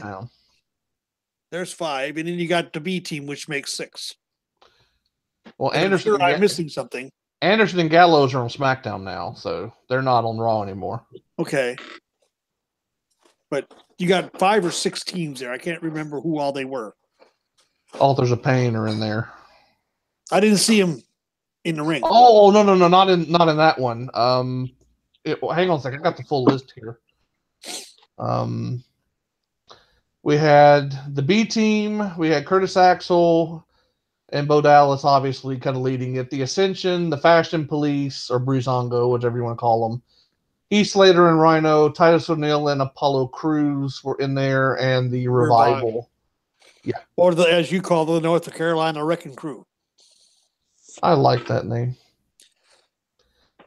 That's gonna be a good match. But I don't know if you get a chance to look at the highlights. 5, you're gonna love the T-shirt that Titus O'Neil and Apollo Crews are wearing. And what is that? It has to do with the greatest Royal Rumble, and that's all I'm going to tell you.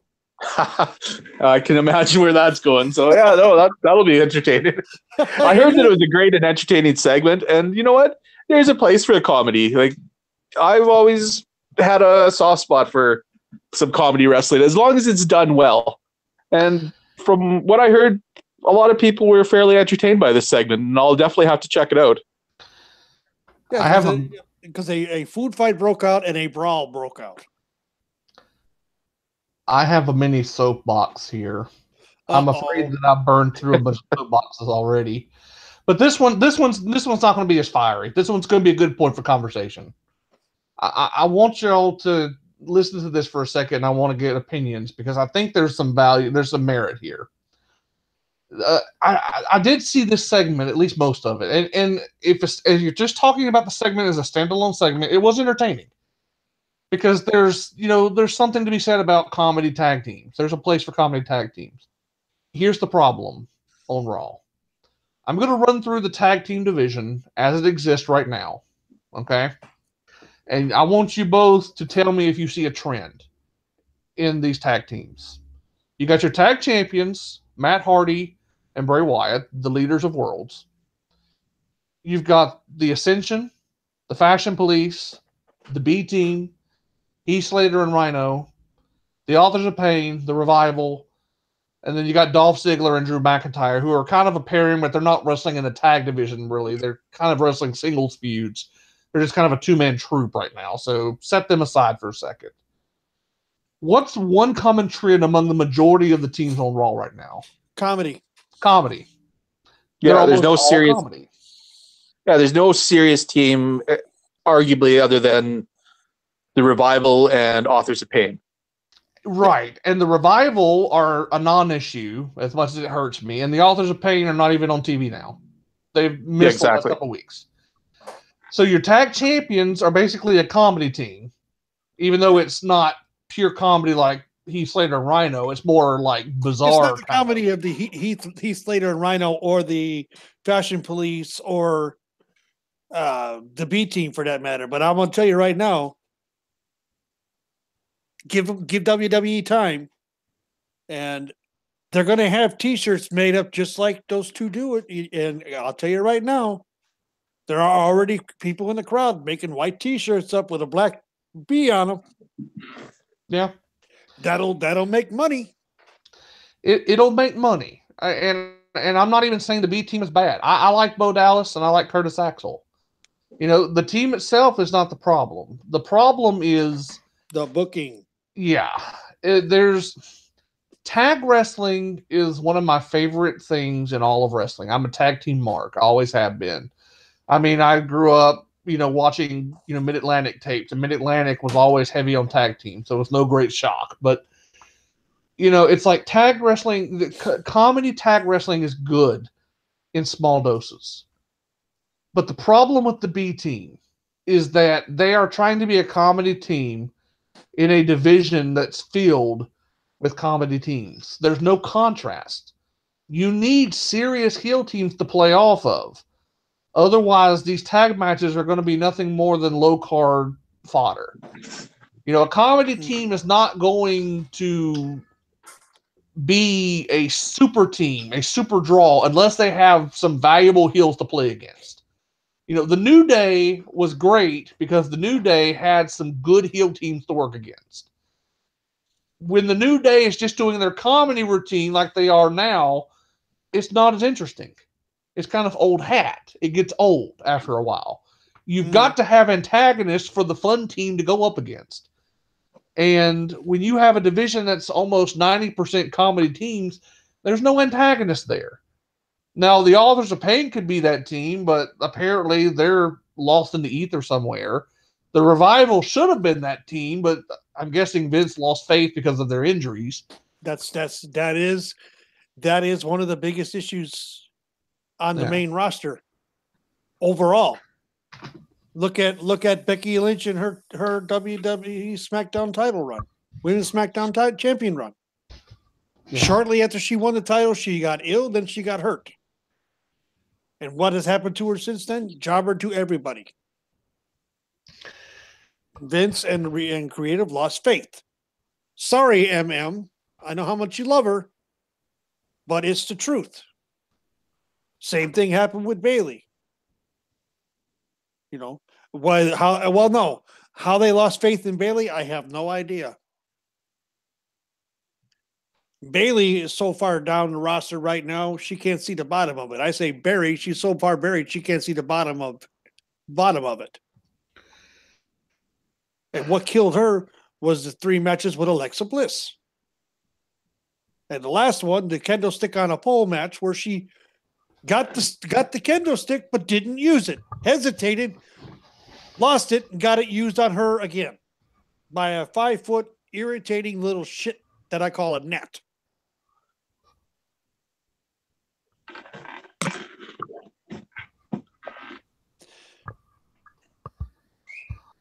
Yeah, I don't even know where they can go with the tag team division right now. I agree with you guys. It's like you can't be all comedy, and it's like it's too bad because they used to do tag team wrestling so well. You had British Bulldogs, the Killer Bees, the Hart Foundation, like the Brain Busters. You go down the list. Like when tag team wrestling is done right, it can be the most entertaining thing in the world. And it's not like they don't have talented people there. They just are told, like, we keep coming back to it. They're being misused. Yep. The whole roster in general is being misused. Yeah, I would agree with that. I mean, the only guy, even Braun Strowman has been misused over the last few weeks to an extent. You know, the only guy that seems to be doing, well for himself right now is Seth Rollins. Yeah, he was actually able, LL brought up something just a minute ago to me. Look at Finn Balor after he came back from his shoulder injury. They didn't do much with him. And when he was in the ring, he was doing what? He was doing the job. They lost faith in him. They lost faith in Seth Rollins, but he kept fighting. He kept bucking the system. And look at where he's at now. He's got the title on Raw. That's the most important title right now. Granted, I will give credit where it is due. The Miz laid a great foundation for the IC title to be relevant and important. Seth has taken that and has taken that to a complete other level right now. People want to see that title defended every week. People want to see Seth in the ring. I have an analogy that you both would appreciate because you're both longtime fans. What's that? The Miz is the modern day honky tonk man of Intercontinental Champions. Yes. Seth Rollins is the modern day Bret Hart of Intercontinental Champions. Agreed. I see no fault in that at all. 100% agreed. Yeah. That's why they're both great in their own different ways. But like I said, like I said, Miz laid a beautiful foundation. Seth Rollins is building the $1 million home on that foundation right now. Yeah. And it's all going to come crashing down unless they have somebody, with the same level. They've got to, if you want to keep the Intercontinental title at a prestigious level, because the Miz and Seth Rollins have revitalized that title, then you better have a good champion lined up to replace Seth. I have an idea. Who's your idea? Finn. Let Finn be Finn. Let Finn turn heel. Yes. Turn Finn heel. I agree. Finn, I think, would be a good choice. Yeah, Finn would be a good choice. Like the guy, have him build a faction similar to the Bullet Club in Japan, off the existing roster of both tag team wrestlers and singles wrestlers. Oh my God. Finn, Dolph, and Drew. Yep. Sign me up for that. Like right now with Drew McIntyre, Dolph Ziggler is the most interesting to me that he has been in years. Exactly. Like it's like I got into a conversation last night. Sorry to interrupt. Go ahead. I'll let you go ahead. Go ahead, Five. I'll let you finish. I'm sorry. Yeah, no, I was just saying, and it's I love seeing Drew back and living up to the whole chosen one thing that Vince laid on him. Like the guy is looking amazing. He's got the charisma. He's got the heel energy. He's got a great look. He's got the whole package, and I've been really enjoying him and Dolph together. I have too, and the bulletproof thing that you talked to me about, Biff. That's perfect. Finn, Dolph, and Drew McIntyre. There's your three singles, your three main guys for that club. Now, What tag team do you add to it? You know what? I don't even add a tag team. I do this. This is what I would do. I would have Drew and Dolph be your tag team because they're already originally a pairing, so there's already that natural tag team formula there. Mm-hmm. You got Finn as your big singles guy, who with Finn heel. See, this is the thing. If you don't watch New Japan, you don't know how good of a heel Finn Balor is going to be. That's what got him the job in WWE was his heel work. Okay, so the thing is this, and I'm sorry to interrupt you, but I'm going to jump over to SmackDown for a second. Heel Shinsuke is a great thing. Yeah, I like Shinsuke Nakamura. Since he arrived, I liked him in NXT. I liked the match he had with Sami Zayn at TakeOver Houston. But him as a heel right now is the best Shinsuke right now. Yeah. He's kind of tapping into that chaos.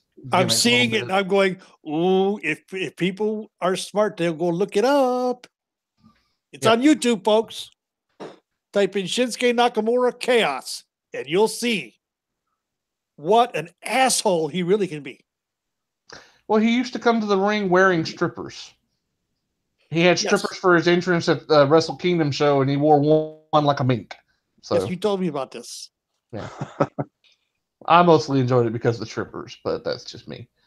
But let me tell you let me answer that question that you had posed to me. Dolph and Drew can be your tag team. Finn can be your singles guy. I would give them a manager. And I think you already know who I'm going to go with because we just talked about her. Get Alexa Bliss out of wrestling and make her the female valet of those three because she already has the annoying hotness that you need to play the Nancy Sullivan role. Nancy Benoit woman. Okay, woman. All right. She can be the woman for that trio. Yep. You don't need anybody else in that group. You don't need to fill it with fluff. And those three. Put the tag straps on McIntyre and Ziggler, and you put the IC title on Finn, and there's money.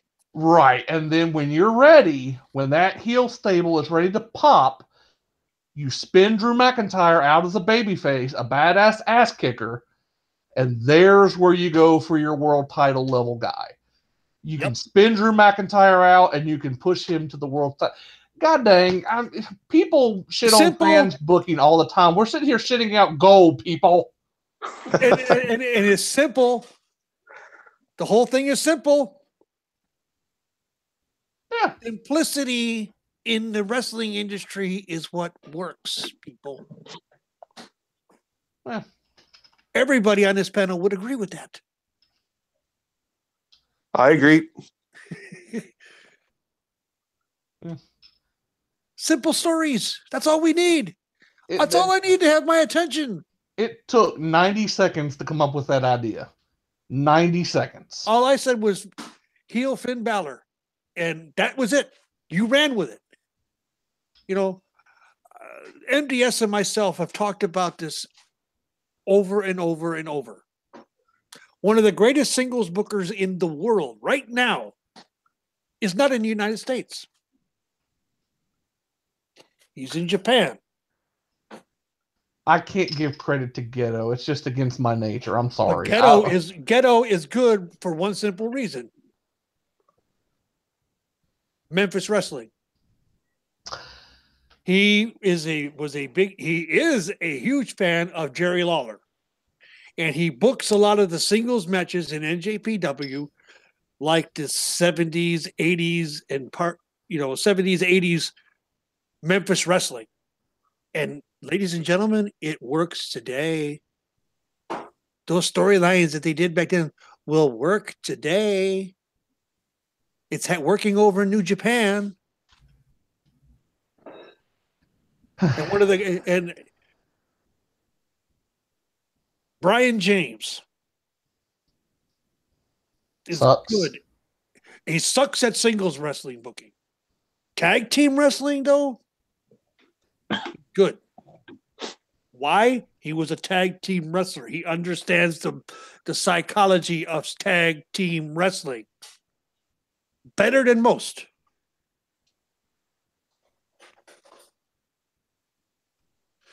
Because weren't we saying last year at times, God damn, SmackDown's got the best tag team division right now. And they did. When Brian James was head of creative on it, he was good on the tag teams. Yep. It's a shame that they've fallen off here since they put the titles on the Bludgeon Brothers, but the Usos were one of the hottest tag team acts that company's had in years. So they remade themselves. Yep.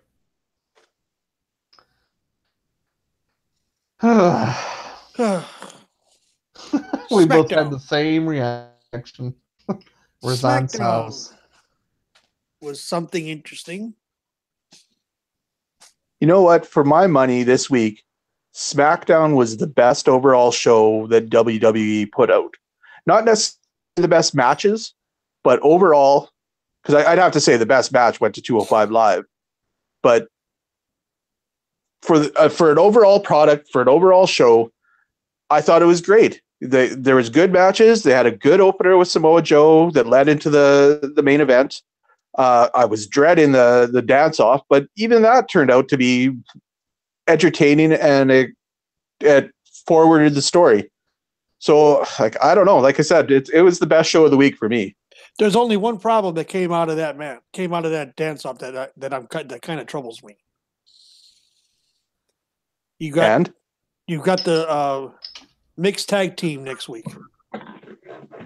Why isn't Rusev teaming with his wife? Yeah, I find that a little odd too, but we'll see where it goes. Maybe there's some kind of storyline that'll develop out of that as well. Maybe it winds up that Aiden English gets pinned, and that's the reason Rusev and Aiden English get split.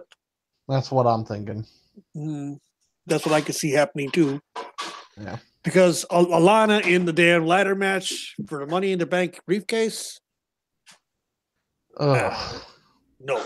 That's even worse than Alexa. She has even less of a reason to be wrestling. Hell, that's even worse than No Chin and Carmella last year.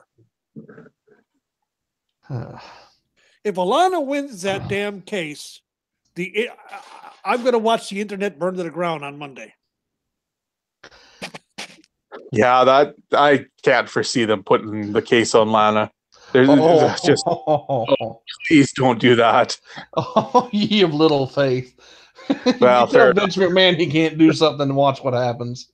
Be Yeah, warned. exactly. I forgot to warn you. 5. I swear to God that Vince has spies that listen to this show after we're off the live. And what we say shouldn't happen is exactly what does happen. Exactly. I have documented proof of this. It's just that just gives me shivers of cringe thinking of Lana with the case. It could be worse. Alexa Bliss could win it. Oh God. Yeah, fair enough. Can we take a moment to revel in the glory that was Samoa Joe's promo to open the show, though? That wasn't just a great promo. That was one of the best promos of the year for my money. Yeah. It was amazing. Samoa Joe is so freaking talented at this. And the thing about it is that he's a heel.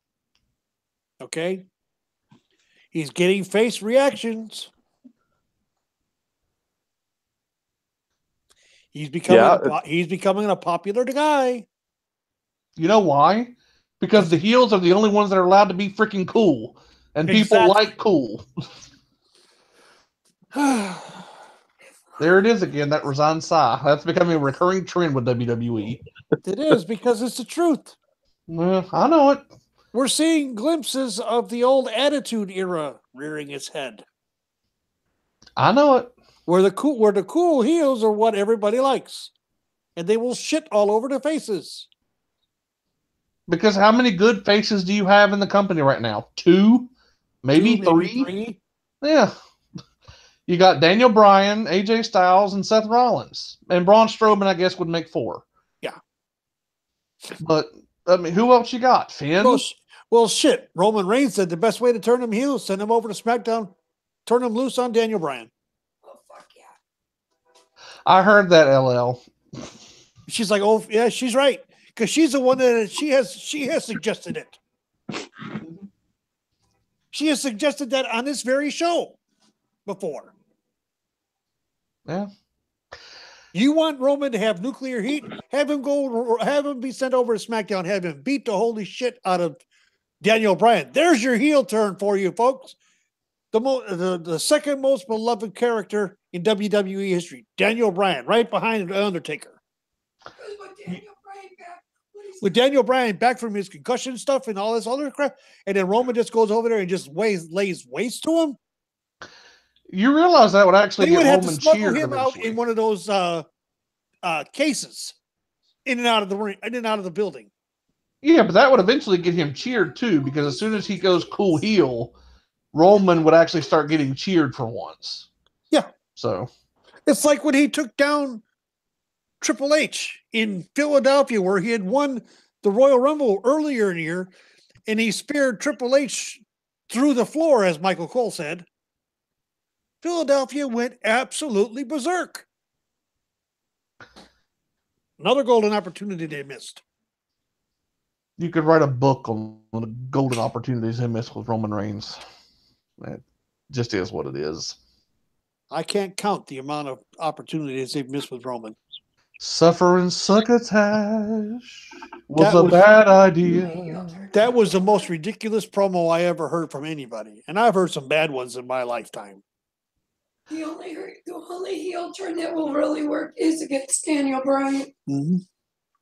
Not even going against one of the Shield. It won't work. No. She's right. Even turning on the Shield won't work. Gotta be against Daniel. The only one they can really do it with is Daniel. Well, that would be the most realistic because it was Daniel Bryan that kind of screwed up things at first for Roman. Although I do not subscribe to the theory that Daniel Bryan is the reason Roman failed. I think that WWE poor creative is failed what Roman. failed him. Yeah, WWE failed Roman first and foremost. Bryan was just the original catalyst. Bryan was the fodder. Yeah, he was the spark that ignited the fire, but the tinder pile is WWE. Mm-hmm. All because Daniel Bryan didn't win the Royal Rumble in Philadelphia. They shit all over Roman because it was Roman. Yeah.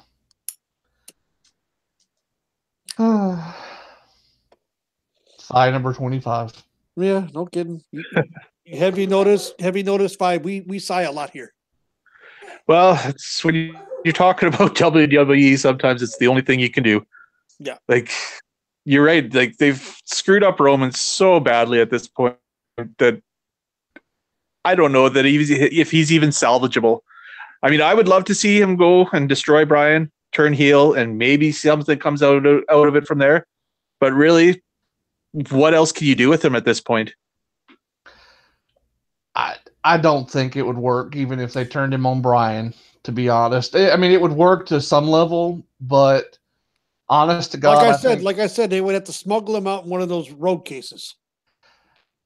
That's how much heat he would have. If people they would did it right. people would literally want to kill Roman Reigns. If they did it right, yes. But here again, this is the constant problem. I feel like a broken record, but it's the truth. I don't have faith in WWE to do it right. I just don't. And I think, at the end of the day, at this point, Roman has gone so far down the rabbit hole that even if he turned heel, it would probably be like a Sheamus in 2015, where people just kind of, whatever, I don't even know that a heel turn would save him at this point. So they Lex Lugered him, basically. He's a modern day Lex Luger. Yeah, absolutely, because the guy has, arguably, he's the total package. He's got the look, he's got the moves, he can go in the ring. They have just totally neutered anything that was ever interesting about him. Yep. They tried to make him fit a role that he wasn't meant to fit. And it's an absolute shame. Yep.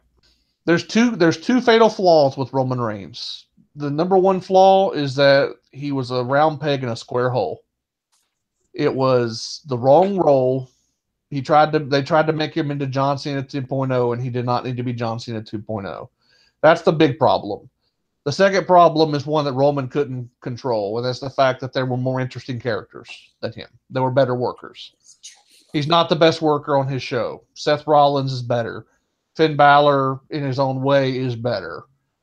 There are more entertaining heels and there are more exciting baby faces. Now, Roman can't help that. But WWE did him no favors by making him play a character he shouldn't have been playing. We will never know if he could have made it work because WWE never gave him the chance. No.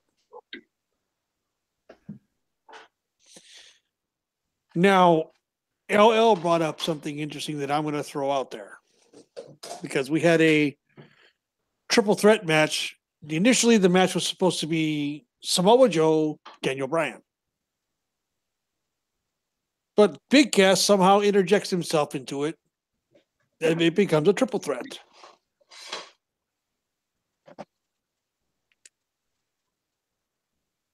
Joe tapped out Bryan. And the crowd was not happy about it.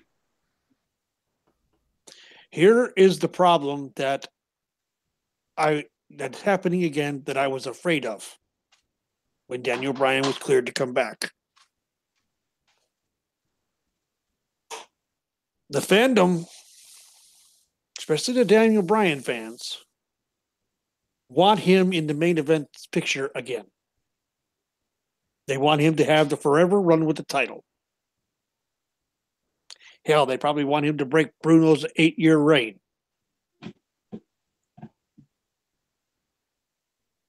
Ladies and gentlemen, not going to happen. Daniel cannot.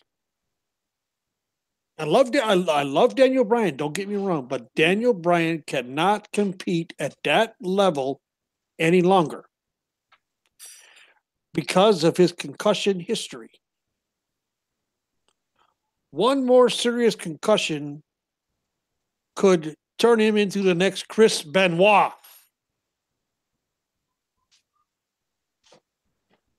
People get that through your heads. Do we want Daniel Bryan to be coherent and aware?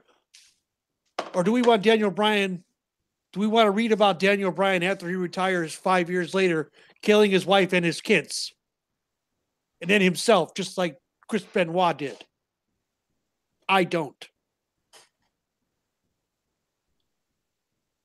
Yeah, no, I agree with you on that. Like, as much as, part of me would love to see Daniel Bryan in the main event scene, of course, because, he's a character that so many of us just attached ourselves to, and he's a great character. But I think that Samoa Joe was the right call at the end of that match, which was actually a great match, by the way. Even Cass, I felt, held his own in that match. But you're right. Like, I don't want to see him hurt again. And the consequences of another injury would be devastating for him and for everybody that's associated with him. So yeah, I love seeing him back, but I just, at times I cringe with certain things that happen, right? And I just hope that everything works out for the best. I do too. Many folks were happy that Paige came back. I knew it was only a matter of time before she was going to be put back on the shelf permanently. And it was something that was an absolute accident with Sasha Banks. And yet everybody blames Sasha. And yet everybody, and it still is out there. There are people out there that still are bad-mouthing Sasha as an unsafe worker. There was no one in that match, in that ring, the night that this happened, that was more tore up about it than Sasha Banks. She was literally in the corner crying because of what happened. And Paige had told her, it's not your fault. It was an accident. Paige has come out publicly on Twitter, on Instagram, on all forms of social media saying, look, it was an accident. Sasha was not out to end my career. I took the risk. I knew what the risk was. She has a similar injury to what Edge has. She took a chance, got injured, and is officially done because of it. And she's okay with it now. So, two of the greatest characters in professional wrestling have injury issues. Paige and Daniel Bryan. Daniel Bryan's on borrowed time. If he leaves WWE after his contract is up, he's not going to have the safety net that he's got in WWE. And he's going to wind up getting himself severely hurt. I agree with everything you guys said. I don't think that I disagree, because I do. I love watching Daniel Bryan wrestle, but at the same time, I don't want Daniel Bryan to do something that's going to injure himself or diminish his mental faculties for my entertainment. My entertainment watching him wrestle is not worth him hurting himself. I would rather him be safe than sorry. Now, I'm going to interrupt you for a second, Biff. Our entertainment is not worth any of these wrestlers, any of these performers. Yeah. Getting seriously injured. No, I agree. I completely agree. That's one reason why I'm not, upset the fact that we don't have chair shots to the head anymore. Chair shots to the head used to look cool and all, but I would rather people be safe and avoid concussions than see chair shots to the head. Okay. Now, yes, I fully am aware wrestling is a violent business just by its nature. Okay. It's like the equivalent of a car crash every time they take a bump. That's how violent wrestling is, even being scripted entertainment. So I know Injuries are a part of it. This is the risk they accept, men and women, when they get in the ring. Fully aware of that, okay? So I don't disagree with anything else said about Brian. I wish that he would just be safe, that he would have a long, happy, healthy life, okay? I'm a human being before I'm a wrestling fan. But let me at least not necessarily justify the fans' opinion on Brian, but let me explain it. Because I think this is a pertinent point that really resonates with a larger problem WWE struggles with. Daniel Bryan was the last true top-level babyface the company had. He was the last guy that majority of the fans got behind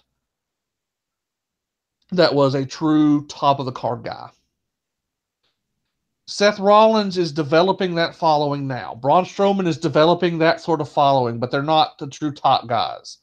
Daniel Bryan from 2013 to 2014 was a top guy in WWE. Daniel Bryan represented the voice of the people. That was kind of that character in 2014 when he was going against the Authority. The Authority was doing what they thought was best for business. Daniel Bryan was kind of the everyman hero. But those lines, that storyline blurred the lines of reality. That's what made it so good in 2014. You could buy it as being realistic. You could buy that Vince McMahon didn't see Daniel Bryan as a top star because he didn't fit the traditional mold. You could buy into that story. Okay? It made that storyline work in 2014. But there is a price to be paid with that storyline. There's a flip side to it. When you make WWE into the villains, because that's what the top villain of the company was. The top villain during that run with Daniel Bryan was the WWE, the Authority. It was the company itself. When you blur the lines of reality and you turn the company into the heel, it makes it very hard for the company to kind of put that genie back in the bottle. This is what hurt Roman Reigns. Roman Reigns was obviously the pick of the company in real life to be the next top babyface.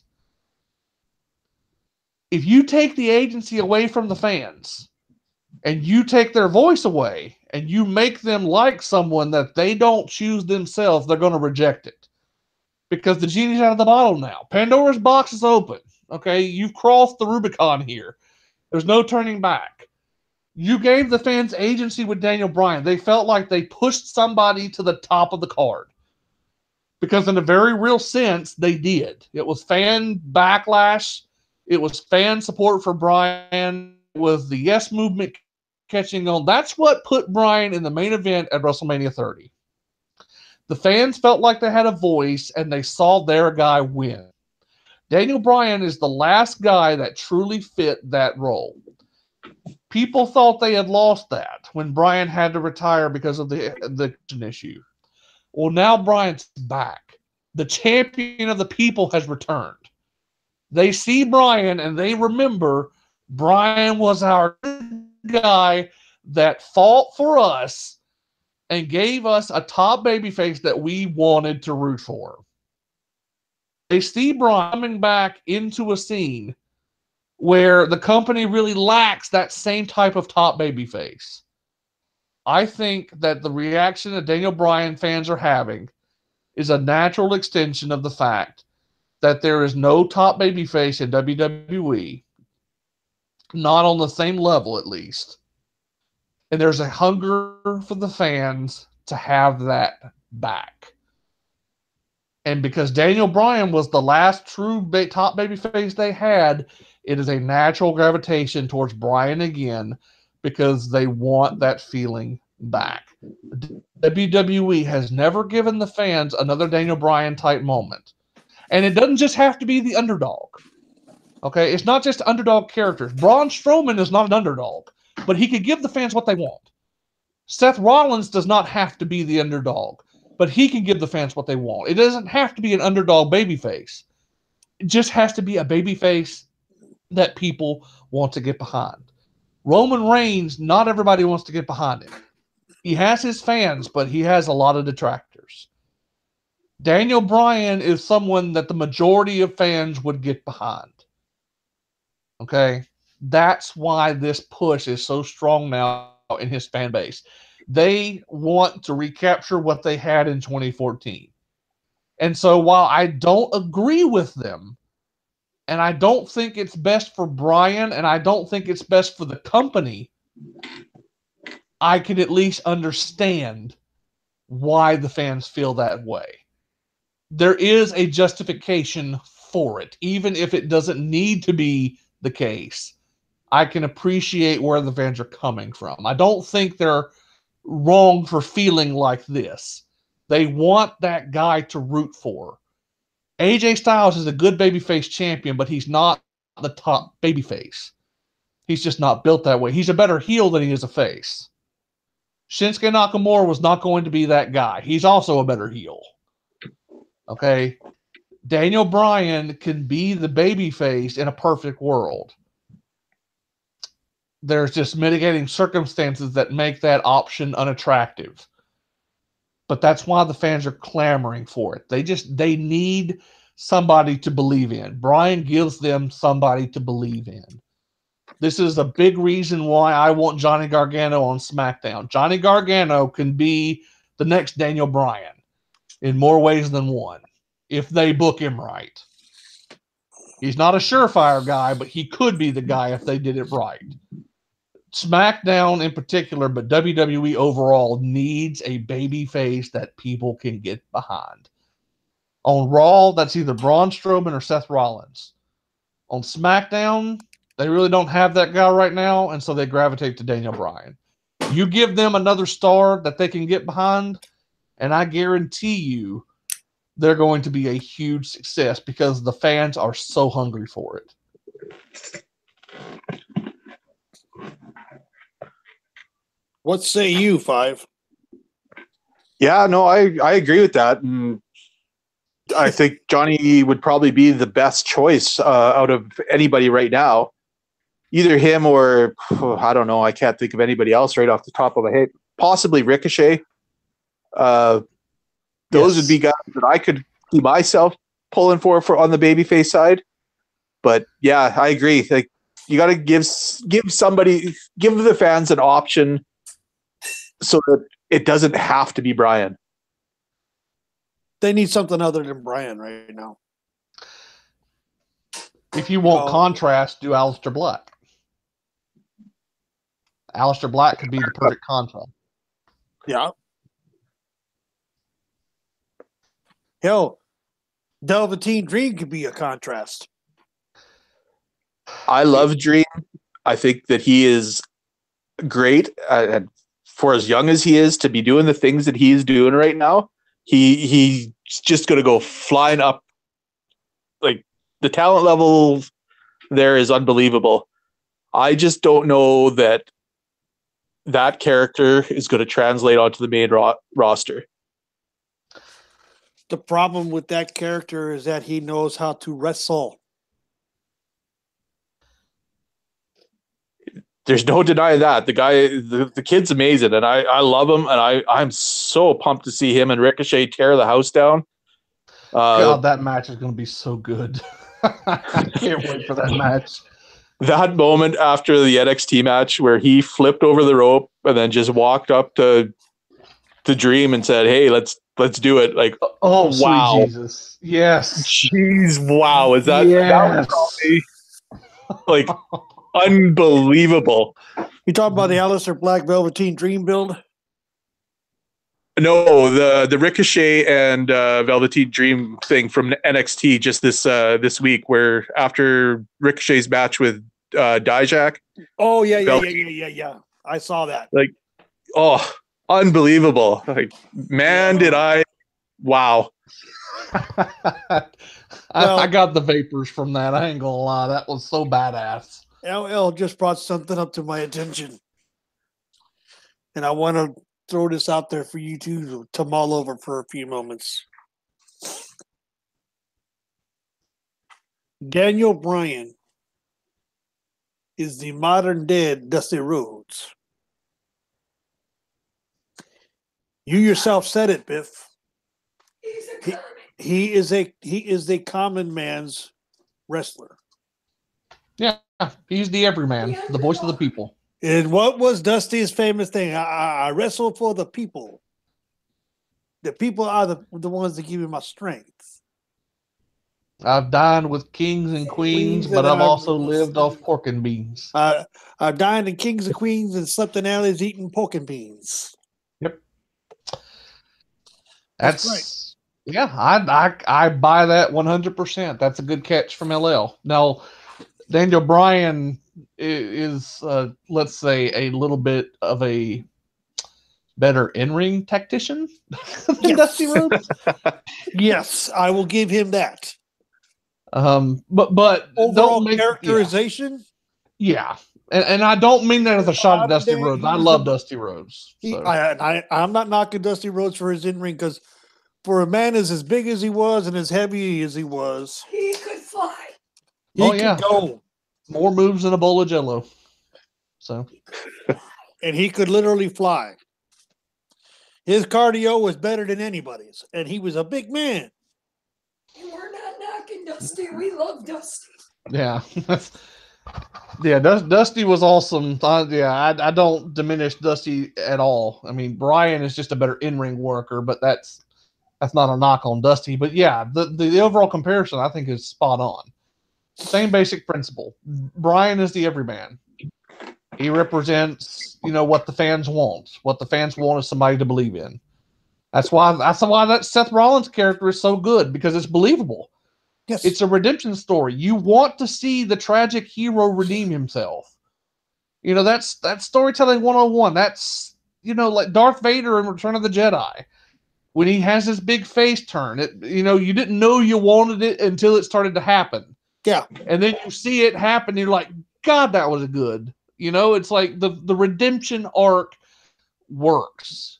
It always has, and it always will, because people love a redemption story. That is why I say Rebecca Quinn, a.k.a. Becky Lynch, a.k.a. future ex-Mrs. Biff, needs to go on a little bit of a heel run for a while. Yep.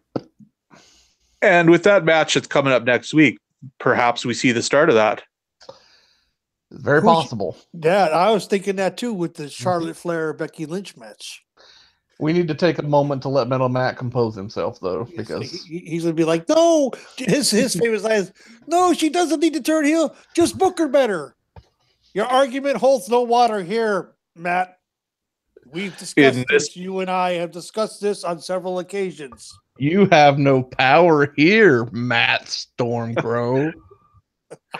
And I have to say, in this case, I think booking her better is turning her heel. Exactly. I love you, Matt, by the way. I just want to throw that out there. We love to harass Matt. I always pick on him.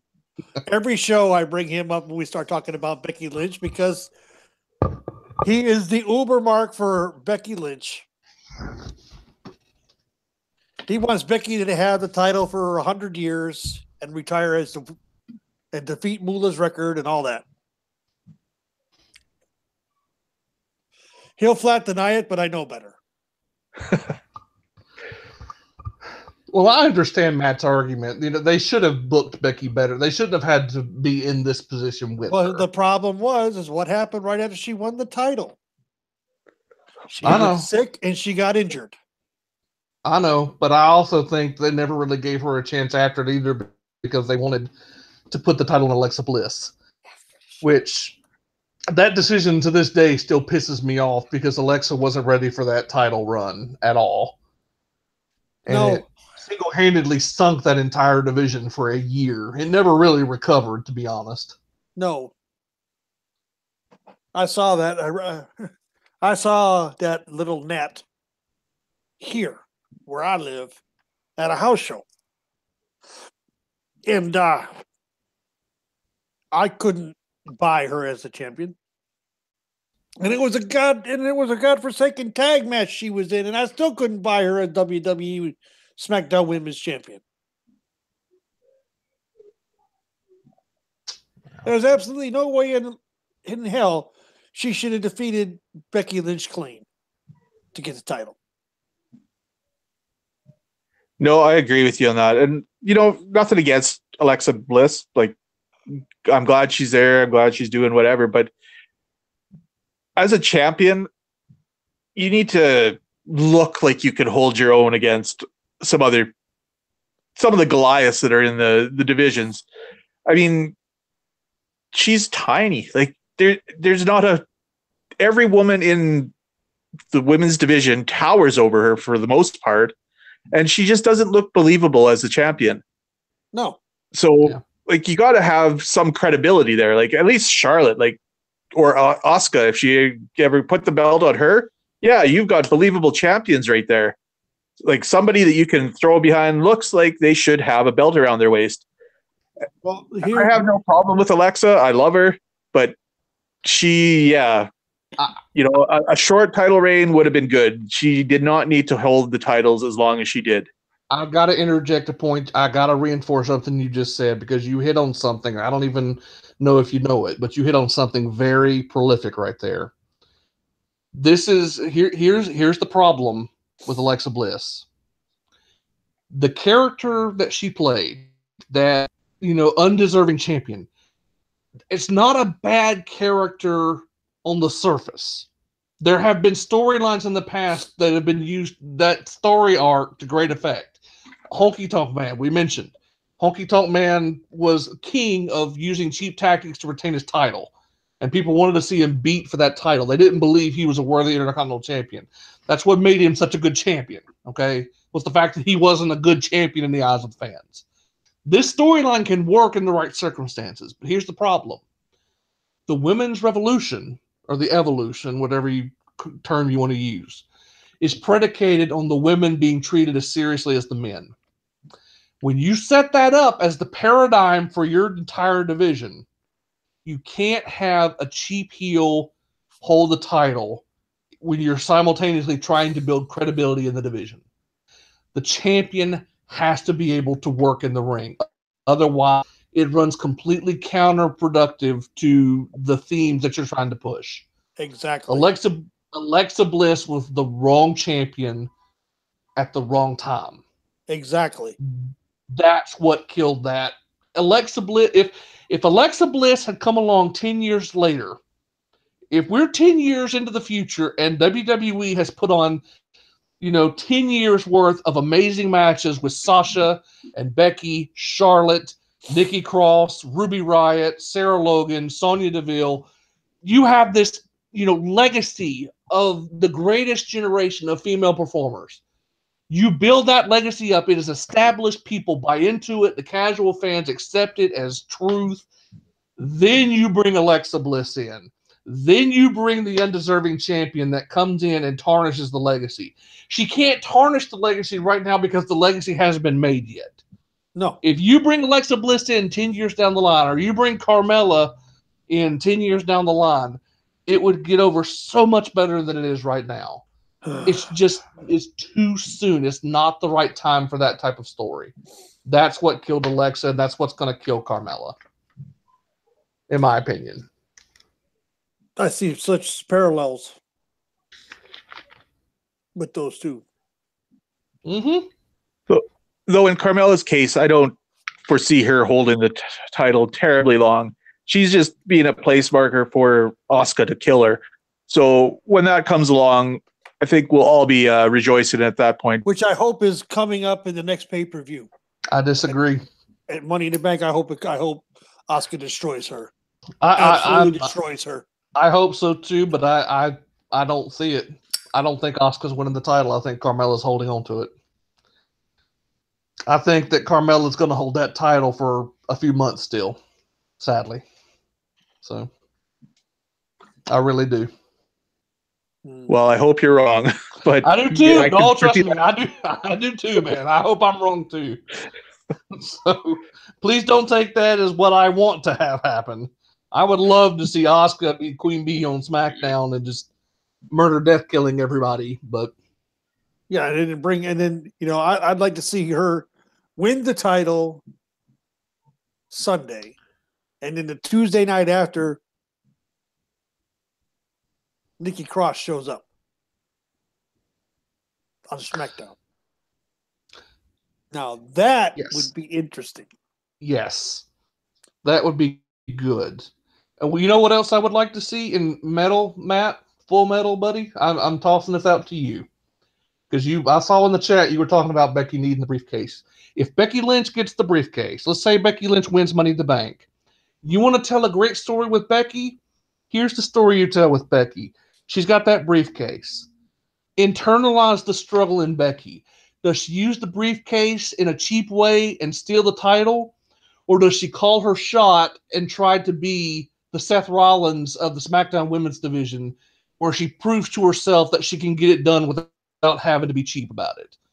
That's the story you tell with Becky Lynch in that briefcase. You have it set up where Becky Lynch wants to call her shot like Rob Van Dam did with the briefcase back in 2005 or 2006. I forget which year it was now. But you have her call her shot and let it be an internal struggle. She tries to resist the temptation to take the easy way out and have her set that title match up where she's trying to resist the urge to go to the dark side. And then if you want to give her the big emotional redemption win, have her face Asuka for the title at WrestleMania next year. Use that briefcase to cash in, get to WrestleMania, and let her show to the fans and to the world that she can get it done by the virtue of her strength as a performer. That is a story that you can tell that would get Becky Lynch mega over. Yes, Vince, if you're listening, I am available for hire.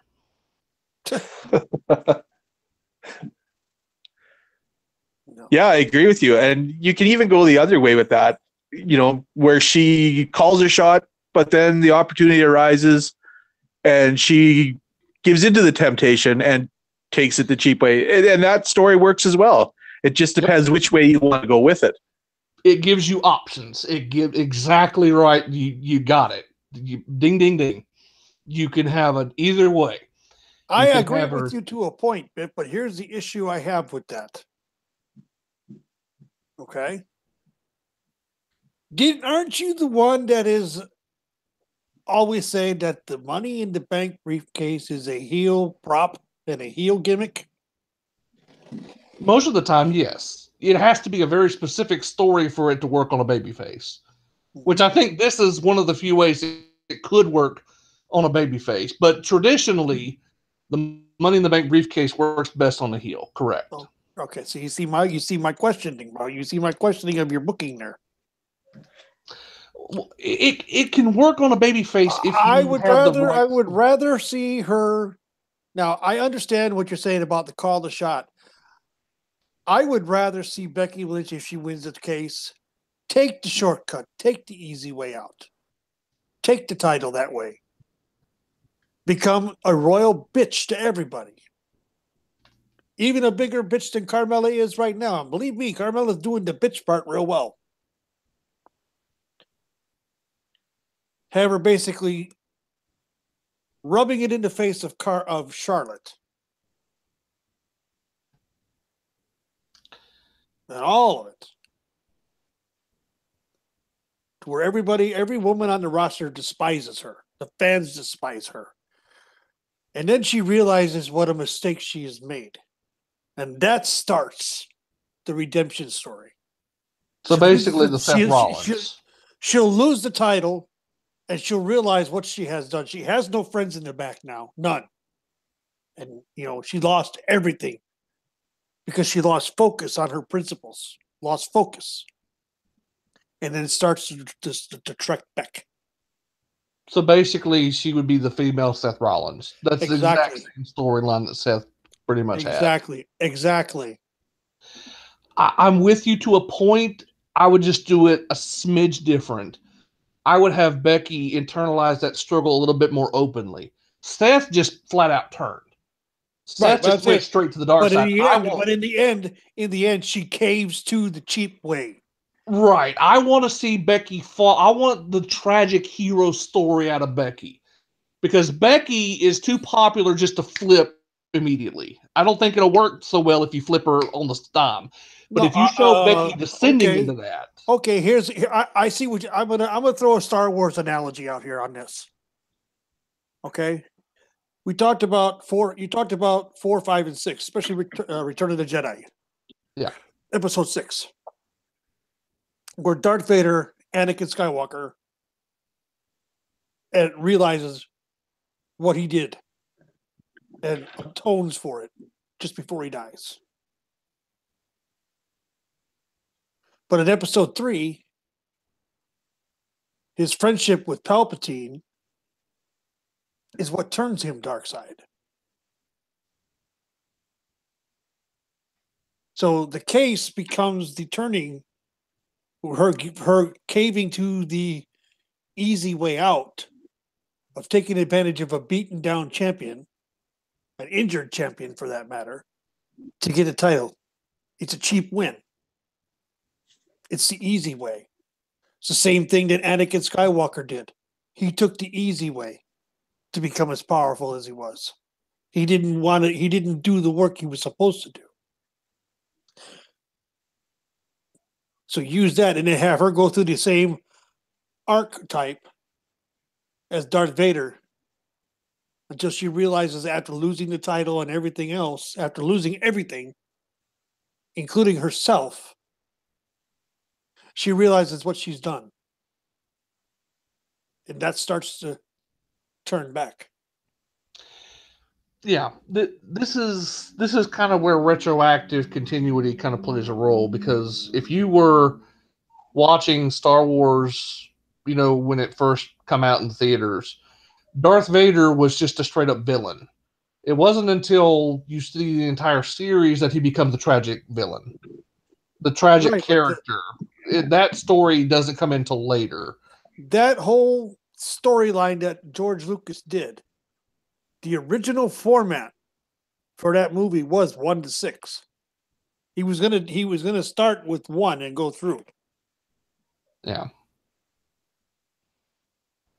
He originally wanted it to be one movie, but when he had realized what he had done, it was going to be like a 9-hour freaking movie. Yeah. And he knew it wasn't going to work. No, I'm with you on the characterization front. I think that could work. The bottom line, and this is why we talk about Becky Lynch heel turns and we try to figure out ways that she could do this. We just want Becky to be featured in a prominent role because she deserves a prominent role. That's why we're doing this talk, because we're fans of Becky's. If we didn't care about Becky, who cares what happens to her? We want her to turn heel because she's been shafted as a face and maybe she has better luck as a heel. If they can come up with an interesting story that keeps her babyface, by all means, go for it. I don't care. I'm not saying that if she doesn't turn heel, I'm not going to like Becky. I've never said that either. Yeah, it's not a matter of she has to turn heel to keep her interest. It's just the babyface run's not working because they don't know how to do it. Try heel. Maybe they can get that to work. No, I'm not saying that the heel turn is automatically going to work because it's WWE, but try something. Either give her a meaningful story or turn her heel or do something. Just use her in a way that's, commensurate with her talent. She's too good to waste away. Finn Balor is too good to waste away on Raw. Elias is too good to waste away in his own way. Kevin Owens and Sami Zayn are too good to waste. You have world-class ingredients. Has been wasted since he arrived on the main roster. I know it. I know. That's how many people. Cedric Alexander has been wasted. Neville was wasted.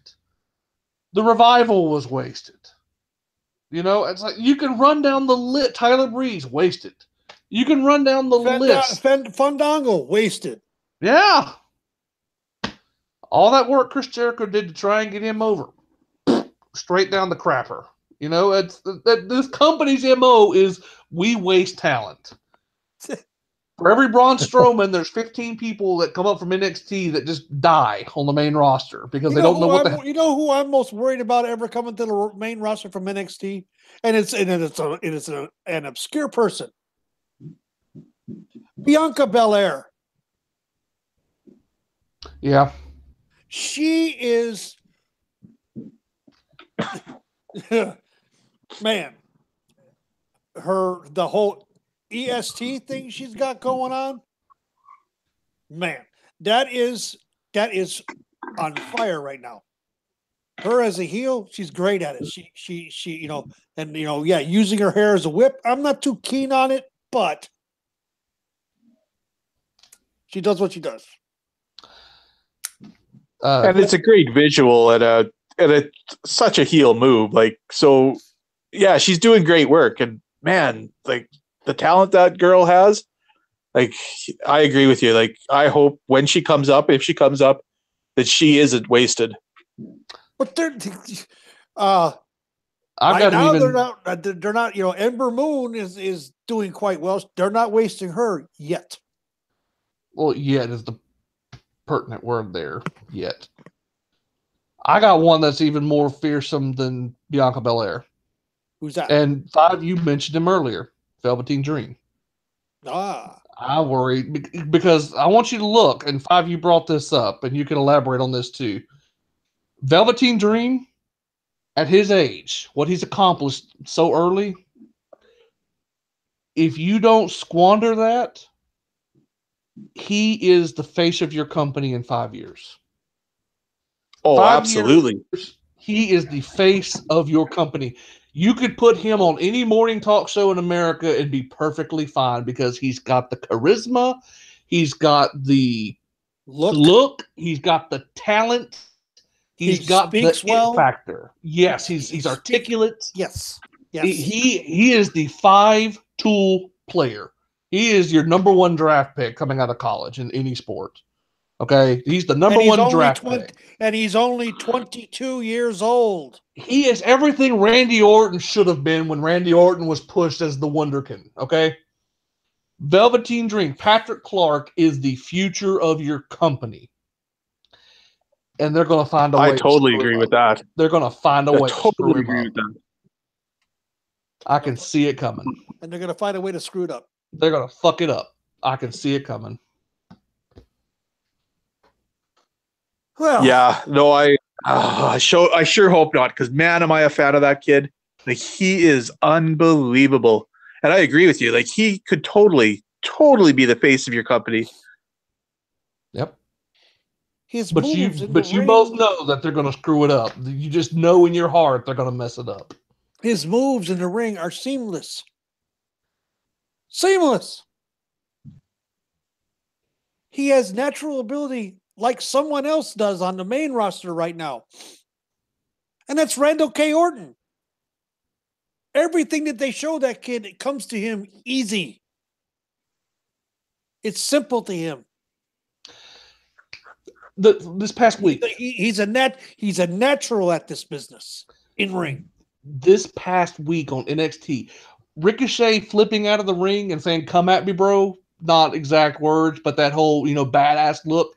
You know what helped make that segment? Velveteen Dream's reaction to it. Velveteen Dream's reaction made that freaking segment. Told that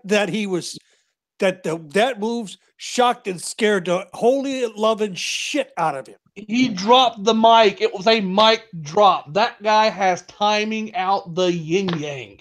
He's got it. He gets it.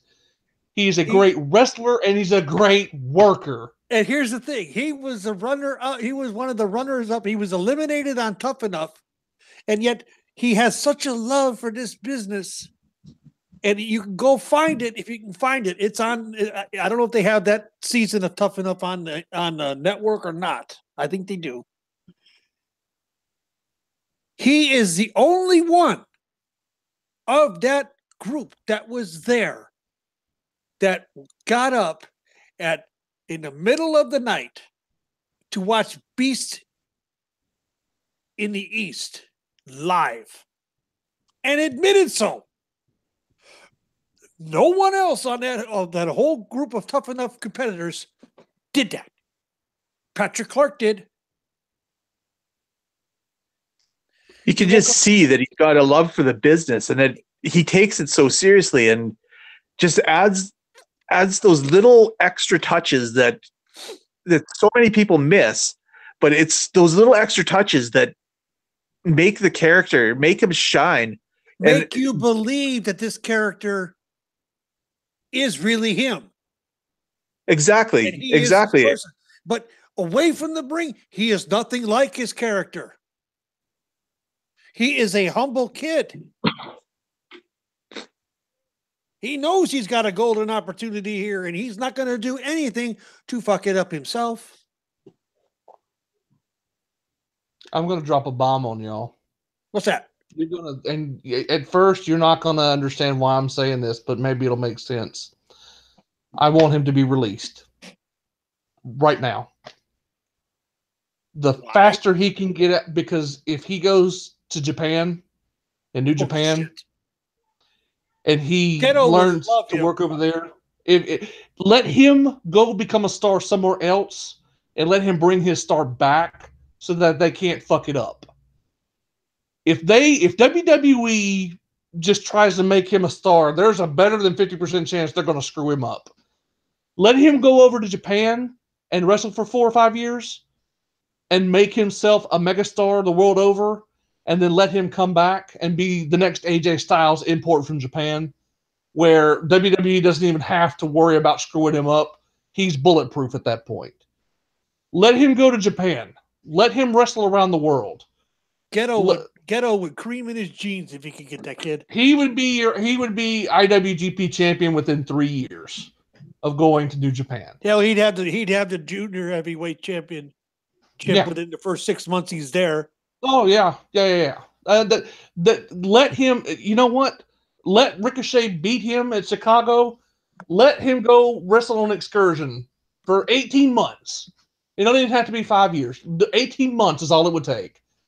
Let him go make himself a global superstar, and then let him come back, and you've got someone that you physically cannot screw up. Now you see what I'm talking about. I agree. They don't need to release him, but the thing about this is the WWE should do something like that. That's something they might want to look into. NJPW does it. They loan their talent out to other promotions just for that reason. Well, hell, WWE's got working relationships with Progress and Rev Pro and Evolve. Do that. Send him over to Britain for 6 months. Let him wrestle for Progress Wrestling. You think You think Velveteen Dream and Walter wouldn't be a kick-ass match? Oh shit! I would pity Patrick's chest because Walter. I don't know if you've seen any of his matches, Five. Just a couple, but man, that guy is incredible. His chops are lethal weapons. Ladies and gentlemen, I would never speak one. If you think the chops that Daniel Bryan got from, who was it? Was that Gargano at the Greatest Royal Rumble? I believe it was. I believe it was Roddy Strong and Roddy Strong. Daniel Bryan, yeah. If you thought that was bad, go take a look at the Dragunov versus Walter match and look at Dragunov's chest. Ladies and gentlemen, it was bleeding from the chops that this guy Walter was laying in. Oh. Blood. Yeah, no, I've only seen a couple matches of his, but man, those chops. He's a machine. Incredible. That man. You tell me that Patrick Clark wrestling for Progress for 6 months wouldn't be the greatest thing ever. I mean, Patrick Clark is a once in a generation talent. He's not just the top guy like you think Roman Reigns is the top guy. Roman Reigns could have been the top guy. Roman Reigns was never going to be a transcendent talent. You can argue John Cena was kind of sort of transcendent. He wasn't transcendent on the level of a Hulk Hogan or a Steve Austin or a Rock. He was kind of on the Bret Hart, Shawn Michaels level, where he was big, but he was wrestling big. Patrick Clark could be transcendent big. He's got that kind of potential in him. Yes. Let's put it this way. What I see in Patrick Clark is the flamboyance of Ric Flair and the intellect of Nick Bockwinkel. Damn right. That's you got it. He's got the charisma of Flair, but the skill of Bockwinkel. In-ring skills of Nick, of Nick Bockwinkel, of Ric Flair, And there's one other guy I'm trying to think of. You know who else he's got a little bit of? He's Who? got a little bit of Randy Savage in the ring, too. Yes. Watch the way he moves around the ring. He's got a little Savage in him as well. Yeah. All great in-ring workers, a lot of them.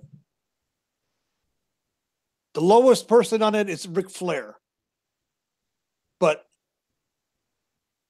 Bockwinkel could go forever in the ring. And I think Patrick Clark could too. I would love to see Patrick Clark have a 1 hour time limit match, one fall for an hour for a title with someone when he gets the title. And I would love nothing more than to watch a match like that and have it get to a draw. God, I would be sitting there at the end of it. I would be shaking. What about Velveteen Dream and Aleister Black in Brooklyn? Oh, please give it an hour. Let it be a draw. Well, that would be worth the price of admission. I would be in absolute heaven. Wait a minute. Ooh. I got an even better idea for you. What that? Velveteen Dream and Adam Cole for the North American title. And then Johnny Gargano and Aleister Black. Okay. I look at it this way. The Velveteen Dream Adam Cole has to have one other stipulation. It still has to have the 1 hour time limit, but it must be 2 out of 3 falls.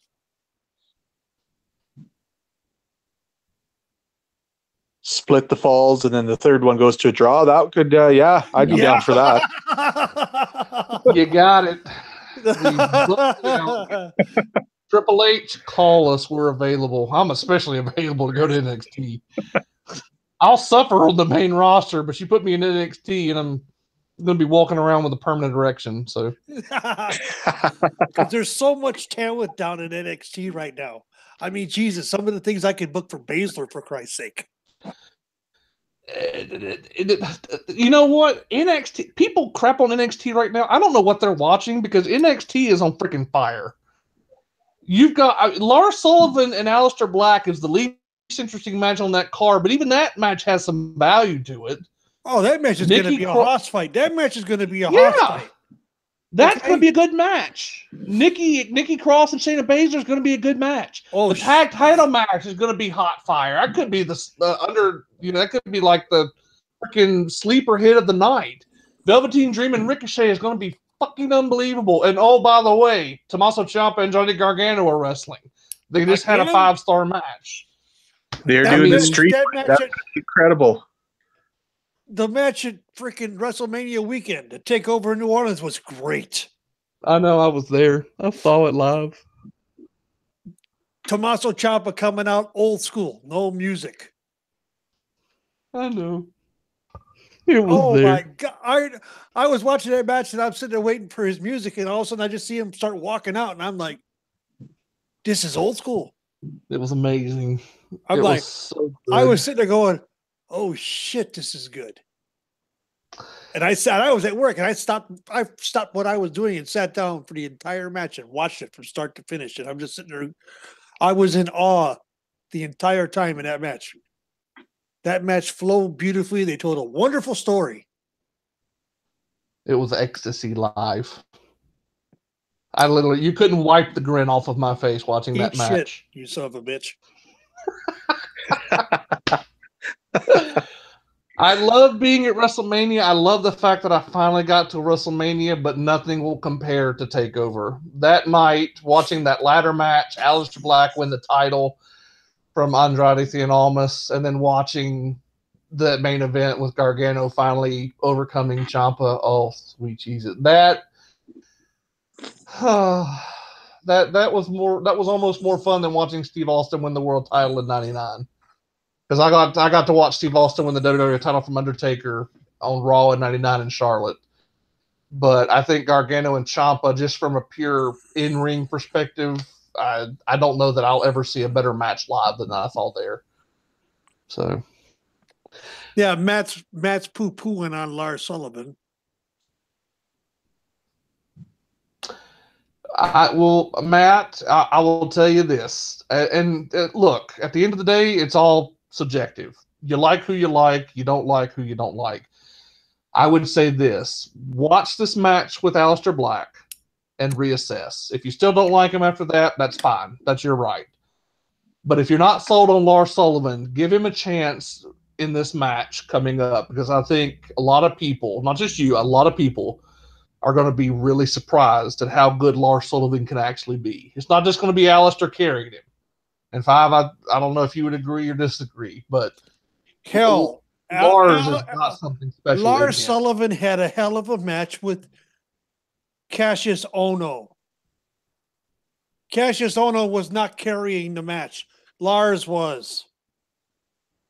Oh, in Philadelphia, yeah. It was a good match. Lars called that match. Lars led that match. Yeah, I agree. Lars definitely has some skill. I'm not the biggest fan. I'm not always a huge fan of like the big giant wrestlers, but the guy's got skill. And against Aleister, I think that's going to be one hell of a match. That's going to be a hoss fight.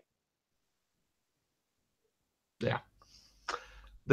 I think that people are down on the card overall. There's not a lot of buzz for NXT TakeOver Chicago. I think people are going to look back after the show and be like, holy crap, that was amazing. Because you've got so much on that card. We didn't even talk about the tag title match, which the tag title match may end up being the best match on the card. And that's just the sheer talent. Yeah. Kyle O'Reilly and Roddy Strong against Oney Lorcan and what's his name? Danny Burch. Yeah. I think. Well, I mean, and Bobby Fish is now back. Yeah. He's doing promos with the Undisputed Era again. So he's not long before he's going to be cleared to wrestle again. So you have so much talent in NXT. And even their undercard feuds that don't involve championships. See, this is what NXT does so well. Even with limited time, there's no title on the line in Velveteen Dream and Ricochet. There was no title on the line with Aleister Black and Velveteen Dream. But they can tell captivating stories that don't have to have a title. But they take their titles and they treat them with respect and reverence. What was the thing?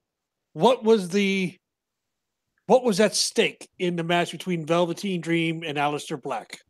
Velveteen Dream wanted him to say his name. He wanted that respect. That's right. And after it was all over, what did Aleister Black do? He said his name. That's right. Once again, simple but effective storytelling. Yep. There you go.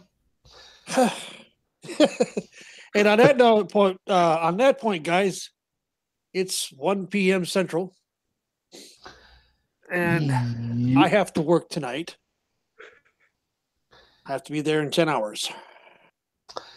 I guess it's time we go ahead and throw some plugs out for the associated shows. Correct. It is that time. We need to end this thing. We could go on for the next 4 hours, probably, with the three of us. I'm already aware. I'll tell you what, I'll go ahead and toss some out if you want me to. We've got Two Guys, One Sport with Crazy Chris and George Curtin Jerker Saves. They should be back next week in time for New Japan's Dominion show. Violet Wrestling Podcast with Ambrose Alley and the world's second greatest dad, Prince Moxley Lopez. That drops sporadically. Match Fixin' on Cedar Bridge Media with Don Sal Guzmano. Not Your Demographic with Stunning Stella and Enigma Aaron. We've got Wednesday Night Shootin' with Tanya Rodgers and Andrew M. Swift. Fizzy's Wacky World of Wrestling with William Fitzpatrick. Ringside Geeks with Miss Monroe and Company. That drops also. We got the Ruthless Aggression Podcast with our good friend Full Metal Matt. We have, we're supposed to have the Queen City Express with Biff Kensington and Ryan Sayo, but that's kind of gone on hiatus unexpectedly. We also have the Connoisseurs of Wrestling with TakersMinion, Legends Lover, and myself, Biff Kensington. That's coming up tomorrow, 9 p.m. Eastern, here on YouTube. And Five, where can they find you on the regular? I'm quite often in the daily on Cage Site. on Cage Side. Catch me in there. I pop into the nightly when able, and that's about where I am. Okay. Biff, where can they find you, sir? I, in addition to hosting the Queen City Express and being a co-host with the Connoisseurs of Wrestling, you can find me on Twitter at RealDealBiff. That's DILL, like the pickle, because I'm a picklehead. You can also find me the daily and nightly threads at Cage Side Seats. You can find me on the Twitter, and you can find me in the bars. But ladies, I'm sorry, I'm now involved, so all I can do is run to the end of my chain and bark. Taker, where do they get you at? Find me on Twitter at Takers_Minion. You can also find me on K-Side Seats in both the daily and the nightly on a regular basis. Other podcasts that we discuss are K-Side affiliate podcasts. Got the Bitter Boys Club with Brent Brookhouse and Ethan Page. Not Your Demographic with Stunning Stone and the Enigma Aaron. Keeping Up with the Kayfabe with Mark Riley, Jody May Esquire, and Jack King. Bros Before Elbows with Anthony, Farron, and Tommy. Also, we have Match Fixing on the Cedar Breeze Media Network. That is with Doncel Cusmano. We got Ringside Geeks and For the Love of Wrestling. Those are both podcasts of Ms. Monroe and her boyfriend, amongst others. You got on the MLW Network, there's 2 podcasts we plugged there. That's Something to Wrestle with Conrad Thompson and Bruce Pritchard. And there's also What Happened When with Conrad Thompson and Tony Schiavone. And don't forget, ladies and gentlemen, every Wednesday evening on the WWE Network, Something Else to Wrestle with Bruce Pritchard and Conrad Thompson. This past week, they were talking about John Cena. Do, do, do, do. Yes. Do, do, do, do. So you can always find all these podcasts. Where can they, like I said, they found you. You already said where they can find you. So this has been episode number 46 of Shootin' the Breeze. By God, Taker is alone. Yes, I was alone, but I had help. For yours truly. Tell us honestly, how did it feel, Five? Say again?